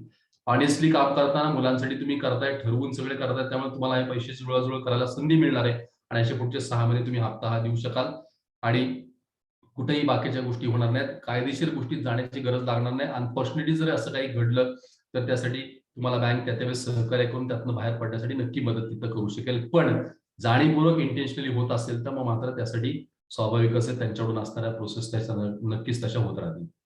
उद्देश हाच आहे, मी परत एकदा सांगितलं की उद्देश हाच आहे की ज्याच्यातनं तुमच्यासाठीचा सोयीस्कर मार्ग तयार व्हावा आणि आमच्यासाठी पण त्या गोष्टींसाठी फार पळापळी मागं लागालागी हा कुठला गोष्ट त्यातनं घडू नये तिथं. कारण याच्यात काय, मला 2 पर्सन स्पेशली त्या पवार मॅडम, शिंदे मॅडम ह्या दोघी जणी फक्त त्या कॉलिंगवर बसून फी आली का, भरली का, कॉल केला का, मग अंडरस्टँडिंग थोडंसं होत नाही व्यवस्थित.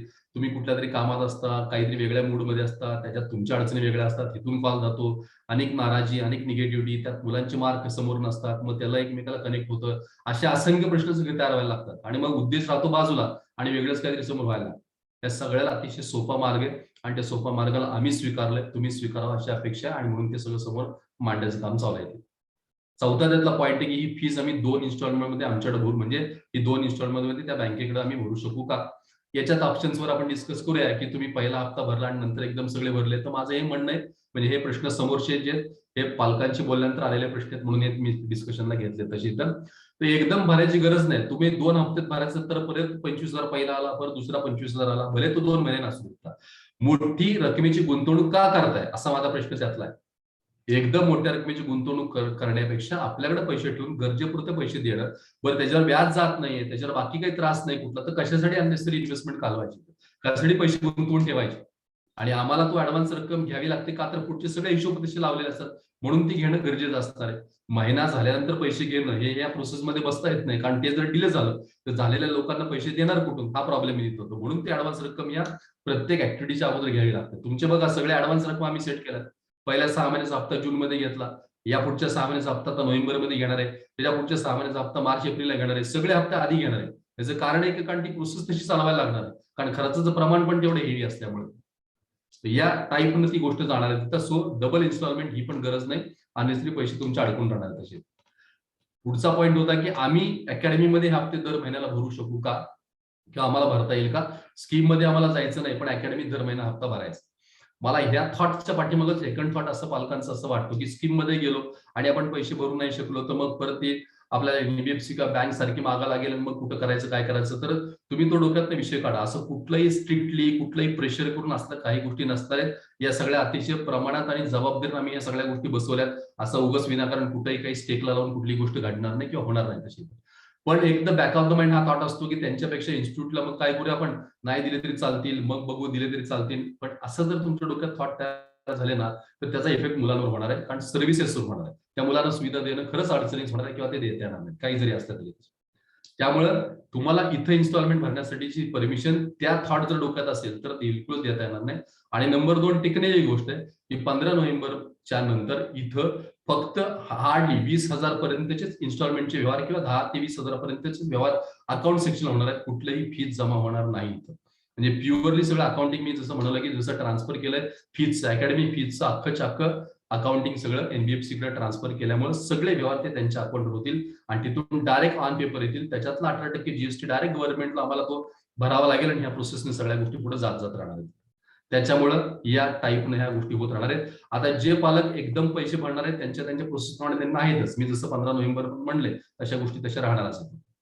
लास्ट मध्ये त्यातला एक पॉईंट असं दिसतो की ही फीज हॉस्टेल आणि मेससाठी आहे का, तर हॉस्टेल मेससाठी आपण ऍव्हरेजली 3-3 महिन्याच्या तुमच्या फीज आता कंडक्ट करतोय, त्या एकदम भरत नाही, एकदम घेत नाहीत. त्यामुळे त्या 3-3 महिन्यात तुम्ही इन कॅश मध्ये फीज भरा, त्याच्यामध्ये कुठलाही या स्कीममध्ये त्या हॉस्टेल मेसचे नाहीत, कारण हॉस्टेल मेस हे सगळं आम्ही ट्रस्टच्या प्रोसेसमध्ये सगळं आहे, त्यामुळे त्याच्यासाठी हा प्लॅटफॉर्म नाहीये.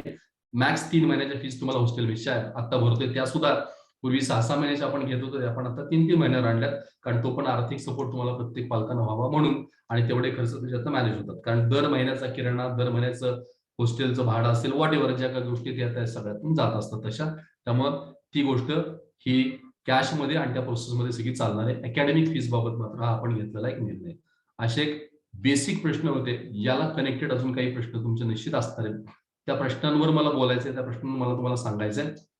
याच्यासोबत काही ज्या डॉक्युमेंटशी कनेक्टेड काही गोष्टी आहेत, त्या डॉक्युमेंटच्या कनेक्टेड गोष्टीमध्ये 3 बेसिक डॉक्युमेंट तर बेसिक लागणार आहे. एक तर पॅन कार्ड आहे, एक आधार कार्ड आहे किंवा ऍड्रेस प्रूफ आहे, आणि नंबर 3 आहे तुमचं बँक स्टेटमेंट आहे.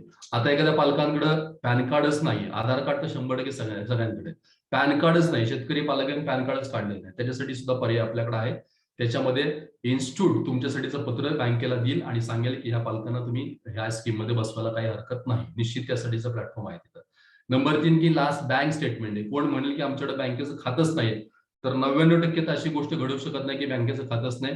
याला ऍड्रेस प्रूफ आणि बेसिक तुमचं अकाउंटिंग साठी बघणं हाच त्यातला त्या एनबीएफसीचा उद्देश असेल, बाकी कुठलाही नाहीये. इतर गोष्टी टेक्निकली समजा तुमच्याकडे नसतील तर त्याला मार्ग कसे काढायचे याच्यावर पण मात्र नक्कीच बोललं जाणार आहे, किंवा त्याच्यावर नक्कीच काम तसं होईल. प्रत्येक गोष्टीला, प्रत्येक केस वाईज जरी काही अडचणी आल्या तरी त्याप्रमाणे त्या अडचणी हा बँकेशी किंवा एनबीएफसीची बोलून त्याच्यातनं मार्ग काढून मॅक्सिमम सगळ्यांना, ज्यांना पैसे भरता येणार नाहीत अशा प्रत्येकाला या स्कीम मध्ये बसवण्याचा प्रयत्न नक्की असेल. ज्यांना भरता येणार आहेत, भरणार आहेत, त्यांचा काही प्रश्नच नाही तिथं. त्यामुळं अडचणींची तुम्ही काळजी करू नका, तुम्ही त्या मांडा, ते आपण सीएफआयच्या माध्यमातून त्या एनबीएफसीच्या समोर मांडू, त्यांच्याकडून ते कन्व्हिन्स करून घेण्याचा प्रयत्न करून जास्तीत जास्त पालकांना हा सगळा सपोर्ट उभा करून देण्यासाठी त्यांना याच्यातनं बाहेर काढण्याचा नक्की प्रयत्न असेल तिथं. त्यामुळे ह्या मेजर 3 डॉक्युमेंट आहेत, याच्या व्यतिरिक्त काही डॉक्युमेंट लागणार आहेतच, पण ते त्याप्रमाणे त्यांची यादी आली तर आपण त्यातनं नक्की तसं बोलू शकतो. हा एक जनरल इन्फॉर्मेशनचा असणारा भाग मी तुमच्या समोर मांडला. याला अनेक प्रश्न समोर आहेत, पण त्या प्रश्नांवर पण आपण नक्कीच तसं जाऊन त्याच्या उत्तरापर्यंत आपल्याला नक्की जाता येऊ शकेल. मी याला ऍडिशनल माहिती सांगण्यासाठी कुलकर्णी सर जर आता सेशनला असतील तर मी त्यांना विनंती करेन की त्यांनी सांगावं. त्याचबरोबर बँकेचे काही पर्सन्स आता येत आहेत, तर त्यांच्याशी पण बोलून आपण थोड्याशा काही गोष्टी ऍड करायच्या तर त्या पण आपण त्याच्यामध्ये ऍड करू शकू sir. So I think Rakesh Gandhi sir. Yes sir. Let's check it. Kulkarni sir आता आहेत का?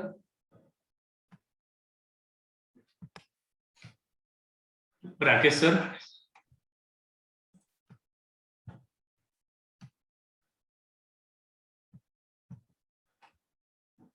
कुलकर्णी सर आता आहेत का?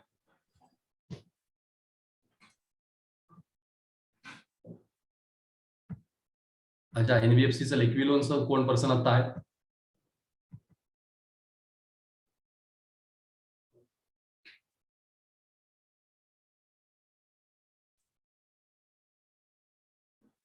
एक 2 मिनिटात जॉईन होतील.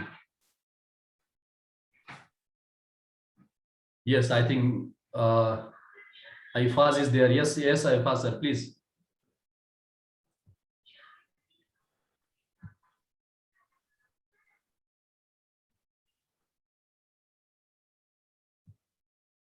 Aifaz sir, ये आई थिंक आप लिक्विड लोन से कनेक्टेड हो, ऑल्सो आई थिंक अगर मैं चाहूंगा कि आप कुछ थॉट्स इसमें शेयर करें. आई डोंट नो कि कितना आपको अभी मेरा डिस्कशन समझ में आया, पता नहीं मुझे एग्जैक्टली, लेकिन हम लोगों ने बी स्कीम के बारे में बेसिक डिटेल्स बताया, और जो भी एडिशनल क्वेश्चंस हो गए, ज्यादा प्रॉब्लम हो गया, हम इसके ऊपर बात करेंगे. तब तक आई थिंक अगर आप कुछ शेयर करना चाहते हो तो you can share it. Please आपको अनम्यूट कर देना. Hello. Yes, good evening. Good evening everyone. My name is Aifaz Sheikh. I'm from the Liquid Loan. जैसा कि सर ने बताया, सारी चीजें उन्होंने कवर कर दी है. तो किसी का भी अगर कुछ डाउट्स रहेगा, कुछ क्वेश्चंस रहेगा, तो मैं हैप्पीली उनका आंसर कर सकता हूँ. अभी जैसा कि सर ने भी बताया कि मेन अपने मेजर्स वही है, 0% इंटरेस्ट है हमारा. फॉर एग्जांपल आपका कितना भी अगर लोन अमाउंट रहेगा 50,000, 1 लाख रुपए, तो वो आपको 0% इंटरेस्ट में ही मिलेगा. उसके अंदर 1% का ब्याज रहेगा नहीं. जितना भी आपका लोन अमाउंट रहेगा, जैसा कि सर ने बताया, 6 हफ्तों के अंदर आपको वो पे करना है. फॉर एग्जांपल के तौर पर सर ने भी एग्जांपल दिया था, 50,000 का अगर आपका टोटल लोन जो आपका अमाउंट है, फीस का जितना भी अमाउंट है, डिवाइडेड बाय अपन 6 अगर करेंगे तो आपका ईएमआई आ जाएगा.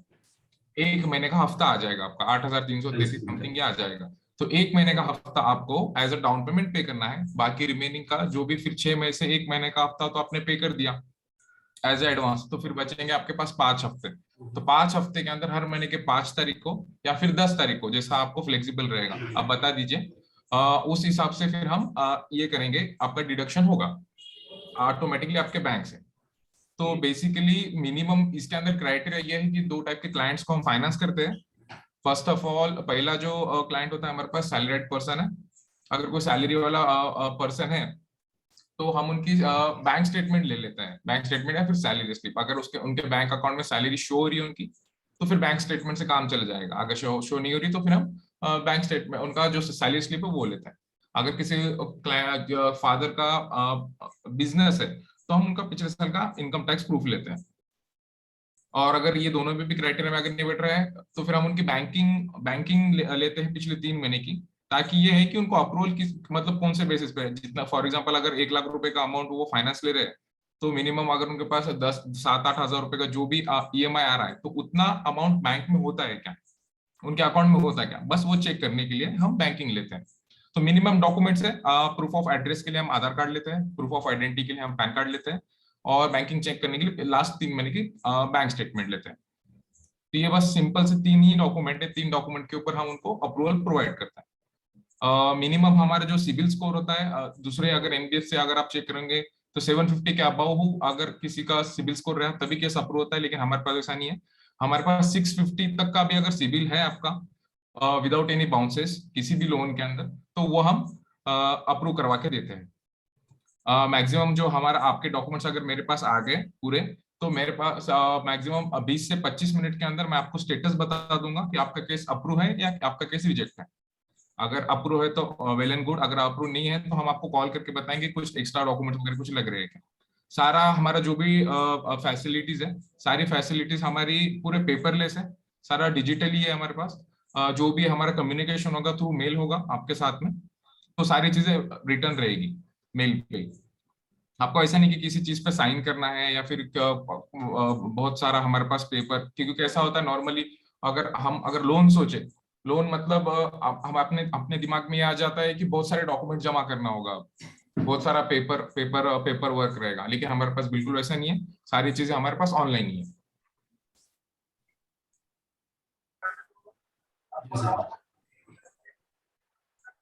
तो आय थिंक बेसिक इन्फॉर्मेशन परत पालक म्हणून तुम्हाला लक्षात आली असेल तिथं, आणि याच्या बरोबर अजून सुद्धा बऱ्याच काही गोष्टी तुमच्याकडे कसं ओपनिंग आता एकदा यांच्याबरोबर कनेक्ट झाल्यानंतर बरेचसे प्लॅटफॉर्म तुमच्यासाठी पालकांना पण बरेच ओपन होणार आहेत, की तुम्ही तुमच्या लेवलला पण या सगळ्या गोष्टींचा फायदा घेऊ शकाल.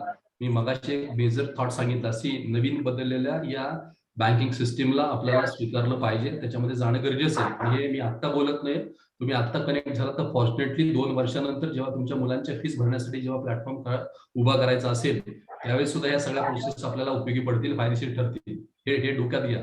आज इथं 5-50 हजार फी चलो ठीक आहे, बट आफ्टर 12 तुमच्या समोर जेव्हा चॅलेंजेस येणार आहेत एकदम काही मोठ्या फीचे, अशा वेळेस तुम्हाला हा सगळा प्लॅटफॉर्म पण उभा करून देऊ शकू, की ज्याच्यासाठी आम्ही पण काम त्यात करतोय. म्हणजे आम्हाला पण ऑर्गनायझेशनला मोठ्या डेव्हलपमेंट करायच्यात, तर यांच्याबरोबर काम केलं, काही अकाउंटिंग सगळे समोर आले तर हे लोक तशा गोष्टी स्वीकारू शकतात.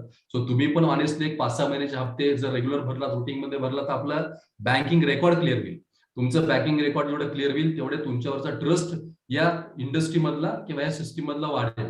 जेवढा ट्रस्ट वाढेल तेवढ्यासाठी आपल्या समोर फंड अवेलेबल होईल. किती दिवस आपण आपल्या खिशातल्या अमाऊंट आणि अकाउंट्स मध्ये पैसे साठवलेले लावणार, त्याच्यावर कुठच्या गोष्टींचे व्यवहार करणार.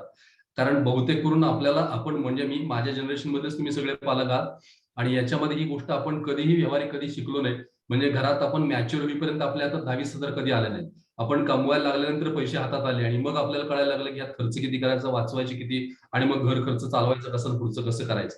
कुठल्याही फायनान्शियल लिटरसीज आपल्याकडे कधी शिकवल्या नाहीत आणि सांगितलं नाहीत. आज आपल्या मुलांना या सगळ्या गोष्टीमध्ये नेणं गरजेचं आहे. इतके ट्रिमेंडस चेंजेस आहेत या फायनान्शियल सगळ्या कॉन्सेप्टमध्ये, इतके ट्रिमेंडस, की ते सगळे जर मुलांना आपण तयार करून देऊ शकलो नाही किंवा पालक म्हणून पण तुम्ही माहिती जर घेऊ शकला नाही, तर उद्या हे सगळे चेंजेस सगळे कमी होणार आहेत.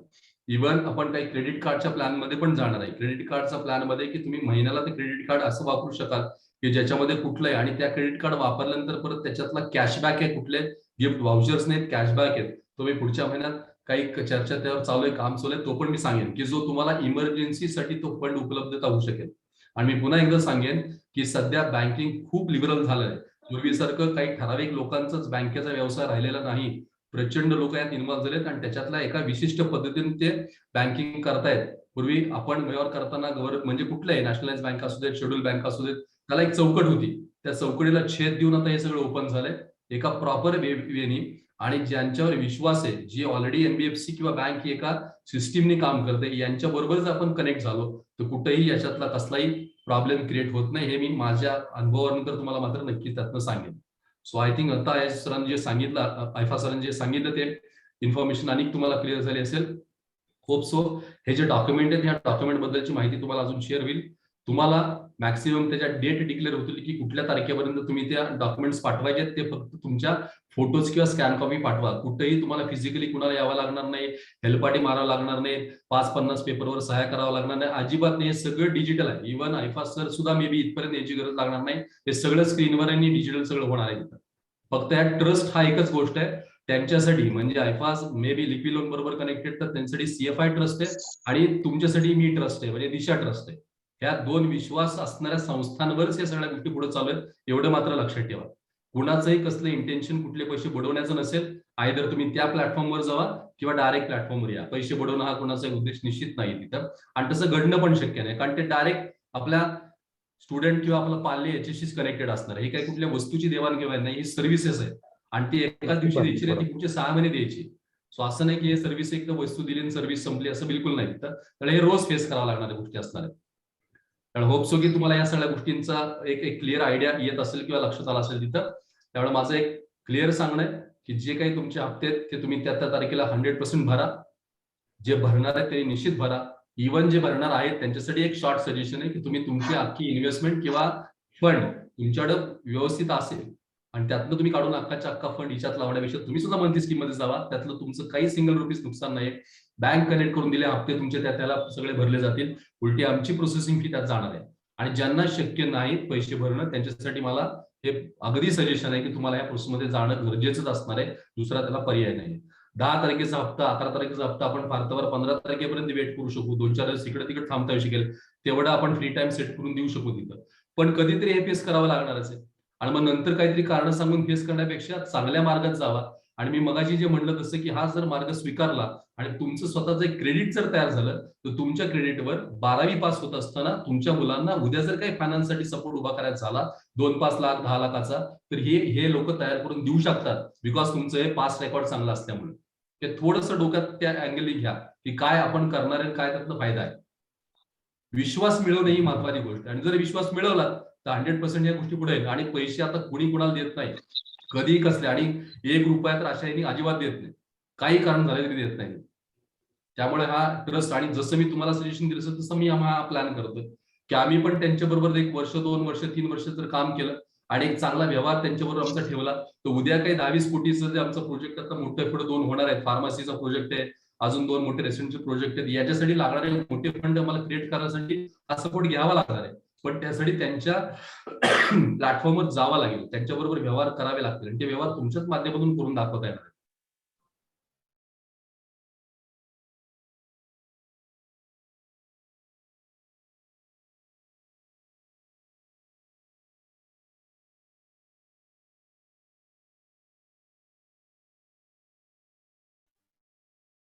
पुढे येणार आहे. विश्वासार्हतेच आहे आणि तो खात्रीशीर आहे. म्हणून ही मीटिंग घेऊन एवढं सगळं डिटेल स्पष्टीकरण देण्याचा भाग. बस एवढंच मला त्यातनं सांगायचं. काही शंका असेल पालकांच्या तुम्ही विचारा. आता जरी विचारू नाही शकलात. हा यस प्लीज. हा सर, त्यांनी जे इन्स्टॉलमेंट सांगितलेत का नाही लोन साठी, हा सिबिल -1 असेल तर मिळेल का हो? एक लोनच घेतलं नाहीये त्यांनी असं काय? येस सर, -1 सिबिल असेल तरी चालेल सर. त्याच्यामध्ये तुमचं आम्ही ते बघू, ट्रान्झॅक्शन वगैरे बघून त्याच्यानुसार आम्ही करू. -1 सिबिल सुद्धा त्याच्या बरोबर आपल्याकडे लोन अप्रूव्ह होऊन जाते. Okay sir, okay okay, thank you. Yes, anything else? Hello hello. हा हॅलो. हा विचारा. हा सर, मी कटकदौंड बोलतोय. सर आम्हाला जर काय फायनान्स घ्यायचं नाहीये मग आम्ही कसं करायचं सर? तुम्ही त्या तारखेला डायरेक्ट पैसे जो इन्स्टॉलमेंट ठरलाय तो तुम्ही इन्स्टिट्यूटला त्या तारखेला भरा, काही प्रश्न आपली नाही. आता तुमची याची जी फी आहे आपली काय म्हणतात त्याला ट्युशन फी आणि ती तर आम्ही तुमची कंप्लीट केली. थोडीशी एक 5-25 हजार रुपये आमची शिल्लक आहे ते आम्ही क्लिअर करतोच आहे दिवाळी नंतर तुमची. त्यामुळे त्याचा तर विषय येणार नाही, फक्त हॉस्टेलचा विषय येईल तुमचा. निश्चित काही प्रश्नच नाही, तुम्हाला येणार नाही, काहीच हरकत नाही, काय नाही. त्यामुळे तुमच्यासाठी हे काही विषय येणार नाही. तुम्ही ऑलरेडी काही फी भरली असेल आणि उरलेली भरत असाल तर तुमच्यासाठी हा विषय येणारच नाही. एक इन्फॉर्मेशन म्हणून तुम्हाला ही ऍडिशनल आली. उद्या कदाचित एक 5-10 लाख रुपये परत भविष्यात 12वी नंतर भरताना काही लागले सपोर्ट तर नक्की तुम्हाला अशा काही गोष्टींची माहिती असावी म्हणून एवढा अँगलनी बघितलं ह्या इव्हेंटला तरी चालेल. चालेल, ठीक आहे सर. तेवढ्यासाठी Yes. आता तुमचे जे फक्त हॉस्टेलची आणि मेसची फी आहे ती काय तुमची जशी इन्स्टॉलमेंट असेल त्या इन्स्टॉलमेंट प्रमाणे आम्ही क्लिअर करू, त्याचं काही अगदी विषय नाही. बरोबर. Yes thank you so much. बरोबर.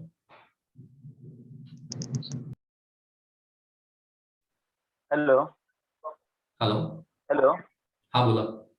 हॅलो हा बोला, येतो आवाज. सर आता आम्ही 6 महिन्याची फी भरलेली आहे. आता आमची 18 महिन्याची फी बॅलन्स आहे. मग तुम्ही हे जे बोलताय ते 6 महिन्यासाठीच बोलताय फक्त, आणि टोटल मग हे सगळं 18 महिन्यासाठी का नाही बोलत तुम्ही? म्हणजे हे 18 महिन्यासाठी सुद्धा आपण इन्स्टॉलमेंट त्यातनं देऊ शकतो. पुढच्या महिन्यासाठी, पुढच्या राहिलेला मी आता जो सेकंड हप्ता होता त्याबद्दल बोललो होतो. पुढच्या सगळ्यासाठी सुद्धा आपण ही स्कीम बसवू शकतो, काही प्रॉब्लेम नाही. कारण कसं आता तुम्ही नेक्स्ट म्हणजे जे आपण नोव्हेंबर मध्ये फी घालतच बोललाय.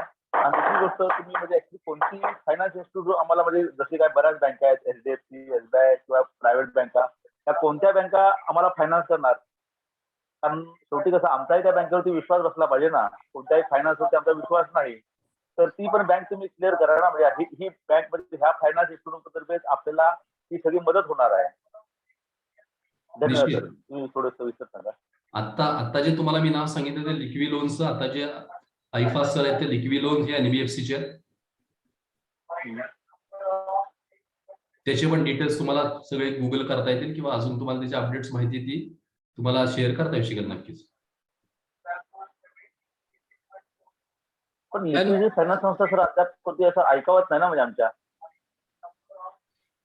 काय होतंय, आता हे CFI च्या बरोबर केलेले कॉन्ट्रॅक्ट म्हणून हे केलेलं सगळं आहेत आणि ह्याच्यामध्ये कुठल्याही नॅशनल लेवलला असं काही ब्लाइंड किंवा ब्लँक नाही. आता काय होतं, काही कंपनी आपल्याकडे काम करतात, काही कंपनी करत नाहीत. IIFA sir please share the thoughts NBFC के बारे में थोड़ा सा, उनको कोई नाम पता नहीं ये लिक्विड लोन्स का, प्लीज बात कर दीजिए. आप बता दीजिए, मैं कुछ बताने से पहले. सर जैसा कि हमारा सर ने बताया लिक्विड लोन फर्म है, हमारा NBFC फर्म है.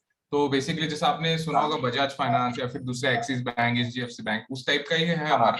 अभी ज्यादा इसके पहले हमारा जो भी होल्ड था, हम जैसे कि लाइफ केयर फाइनेंस, जैसे कि हॉस्पिटल्स वगैरह वहां पे हम फाइनेंस करते थे. ज्वेलरी के अंदर भी हम फाइनेंस करते हैं, आपने नाम सुना होगा चंदू काका, सराफा, ब्लू स्टोन, यहाँ पे भी हम फाइनेंस करते हैं. अभी हम न्यूली एंटर किया है एजुकेशन सेंटर्स के अंदर. जैसा कि हमारा साउथ में काफी नाम है, बैंगलोर, चेन्नई, वो साइड में भी काफी हमारा जो भी इंस्टीट्यूट्स है, वहाँ पे जैन यूनिवर्सिटी नाम आपने सुना होगा. उसके बाद में DY पाटिल, उनके साथ भी हमारा है. तो अभी जस्ट ग्रोथ स्टेज में है. आप अगर ऑनलाइन भी अगर सर्च करेंगे तो आपको पूरी इन्फॉर्मेशन ऑनलाइन भी मिल जाएगी. सर एक्चुअली बोलता जो अभी कदम सर ने जो स्कीम बताई वो तो स्कीम तो हम पेरेंट्स के लिए बहुत अच्छा ही लग रहा है.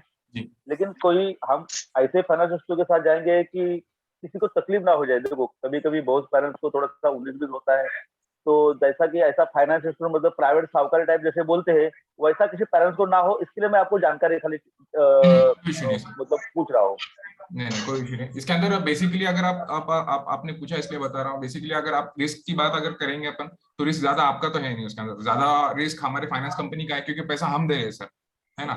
और आपको हर महीने 5-5 तारीख को EMI आपको पे करना है. तो ज्यादा रिस्क आपके साइड से कम मतलब है और हमारे साइड थोड़ा ज्यादा है.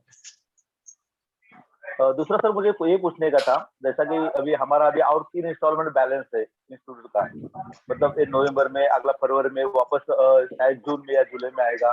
तो ये पूरा हमको आप एक इंस्टीट्यूट का एक इंस्टॉलमेंट का करेंगे या पूरा हमारा भी लगभग 1.5 साल का फीस बाकी है ना, तो उसके लिए आप ये स्कीम ला रहे हैं?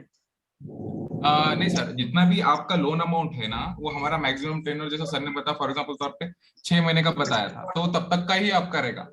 फॉर एग्जांपल एक बार मैं फिर से एग्जांपल आपको देता हूँ, हाँ। लोन अमाउंट आपका 50,000 का है, करेक्ट, आपकी फीस 50,000 की, करेक्ट सर। तो उसमें आपको हम टेन्योर दे रहे हैं 6 महीने का, आप 50,000 6 महीने के हफ्तों में पे करोगे, करेक्ट। तो जितना भी आपका टेन्योर है, जितना भी आपका अमाउंट है, जितनी भी आपकी फीस है, डिवाइडेड बाय 6, 6 से आप उसको भागाकार करोगे, तो जितना भी अमाउंट आ रहा है 6,333, ये होगा आपका 1 महीने का ईएमआई, करेक्ट। तो 1 महीने का ईएमआई आप इंस्टीट्यूट में पे कर दोगे, बाकी का 6 महीने का तो टेन्योर था ही सर, इसमें से 1 महीने का आपने एडवांस पे कर दिया, रिमेनिंग आपके पास 5 महीने बचे हैं, तो 5 महीने तक आपका जितना भी रिमेनिंग अमाउंट है, आप 8,333 5 महीने तक आप पे करोगे, उसके बाद आपका टोटल वो खत्म हो जाएगा, मतलब अमाउंट रिकवर हो जाएगा। सर, ये येस सॉरी तुमचं सर, त्या ये प्रश्नाचं कन्सेप्ट तो उत्तर मेरा देतो. क्लियर हो गया.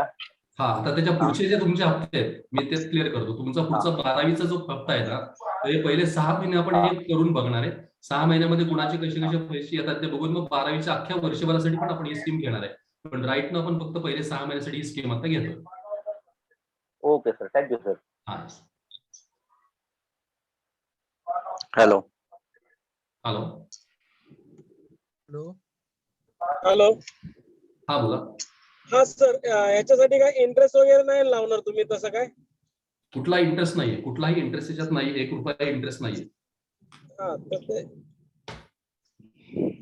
कुठलाही इंटरेस्ट नाही. तुमचा जेवढे फीचे हप्ते तेवढेच, जेवढे पैसे तेवढेच आहेत. हॅलो. हा बोला. हा सर, आपण दिशा अकॅडमी नाही देऊ शकत का आम्हाला महिन्याला एवढे भरा म्हणून? नाही देऊ शकत. नाही देऊ आम्ही शकत. महिन्याला भरले असते दिशा अकॅडमीला इकडे. नाही देऊ शकत ना. दिशा अकॅडमीकडेच पैसे नाही, दिशा अकॅडमी कसं देणार?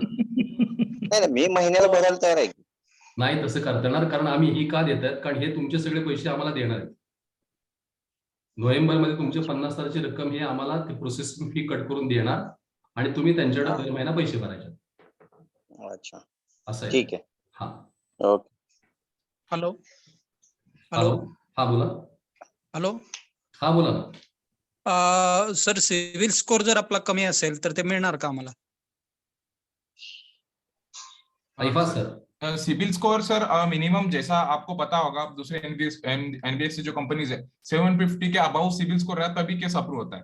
बट हमारा प्लस पॉइंट, हमारा जो अगर यूएसपी अगर हम बताएंगे तो हमारे पास यूएसपी में मेन चीज यही है हमारा कि 650 के अबाउ वाला सिबिल स्कोर हम चला सकते हैं सर। 650 आपका सिबिल स्कोर है, कुछ बाउंसेस नहीं है, नो इश्यू सर, केस आपका अप्रूव हो जाएगा। बट 650 के अंदर सिबिल स्कोर है आपका तो देन वो थोड़ी डिफिकल्टीज आ सकते हैं उसके अंदर। तो अर्ध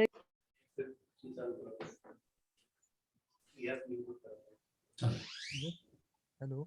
आणि काही अडचणी सिबिल स्कोर मध्ये आणि आल्या तर आपण त्याच्यावर परत चर्चा करूया. मी बँकेच्या एनबीएफसीच्या आणि सिनियरशी आणि बोलून काय लेट सी काही ऑप्शन आहे का, अगदीच काही क्रिटिकल प्रॉब्लेम आला तर. Hello Kadam sir. Hello. Hello. Hello. हा बोला. हा सर, आपल्याला ऑनलाईन म्हणजे पेपर इकडून कोणाकडे पाठवायचे का? बँक डायरेक्ट आम्हाला ऑनलाईन पेपर घेईल आणि हे करू शकते का? तुम्हाला काय प्रोसेसचा एक मेसेज तयार करू. आता आम्ही यांच्या बरोबर कोऑर्डिनेटर बरोबर बोलू यांच्या, आणि त्याचा आपण प्रॉपर मेसेज करू. त्याचा एक तुम्हाला प्रॉपर नंबर मिळेल, आयदर मेल करायचे किंवा व्हॉट्सअप करायचे, हे सगळं व्यवस्थित तयार करून मग तो उद्या किंवा परवा तुम्हाला तो मेसेज येऊन जाईल. त्याच्यावर तुम्ही डॉक्युमेंट सबमिट करू शकाल. व्हॉट्सअपलाच घ्या. आणि दुसरी गोष्ट असं आहे की आमच्या डायरेक्ट अकाउंट मधूनच घेतले तर बरं पडतं, कारण वेळ नसतो, कधी लक्षात राहत नाही इन्स्टॉलमेंट करायचं. ते जास्त योग्य राहील. ते तसं करेक्ट केलं तर जास्त योग्य राहील. हा, अकाउंट मधनं घेतलं तर बरं पडेल, कारण इतर वेळेला थोड्या कामात असल्यानंतर मग ते लक्षात राहत नाही, मग ते इन्स्टॉलमेंट हे होणार, बाउन्स होणार, तर बरोबर नाही.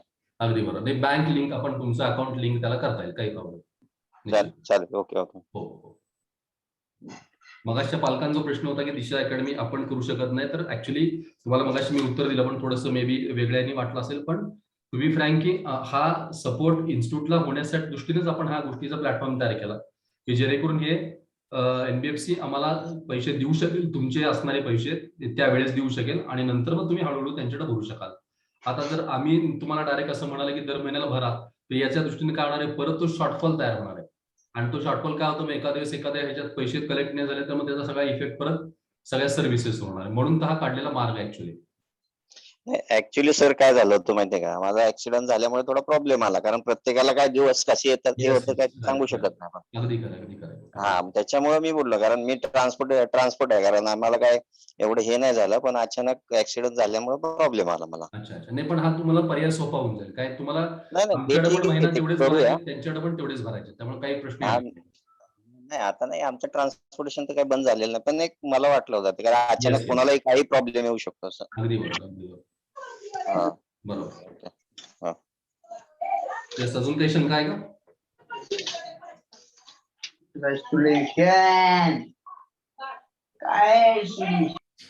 काळामध्ये बऱ्याचशा पालकांचे वेगवेगळ्या पद्धतीच्या अडचणी असू शकतात, आहेत सुद्धा. आणि काही जणांचे हॉस्टेल मेस फीज पण कंटिन्युअसली म्हणजे 3-3 महिन्याला भरावी लागत आहे. तर हा अतिशय चांगला पर्याय तुम्ही आमच्यासाठी दिलेला आहे. आणि उद्याच्या 6 महिने आणि त्याच्या पुढचेही 12वीचे पण जर असंच कंटिन्यू चांगल्या पद्धतीने चालत राहिलं, तर एक छानसं नातं त्यांच्याशी आमचं जुळलं जाईल.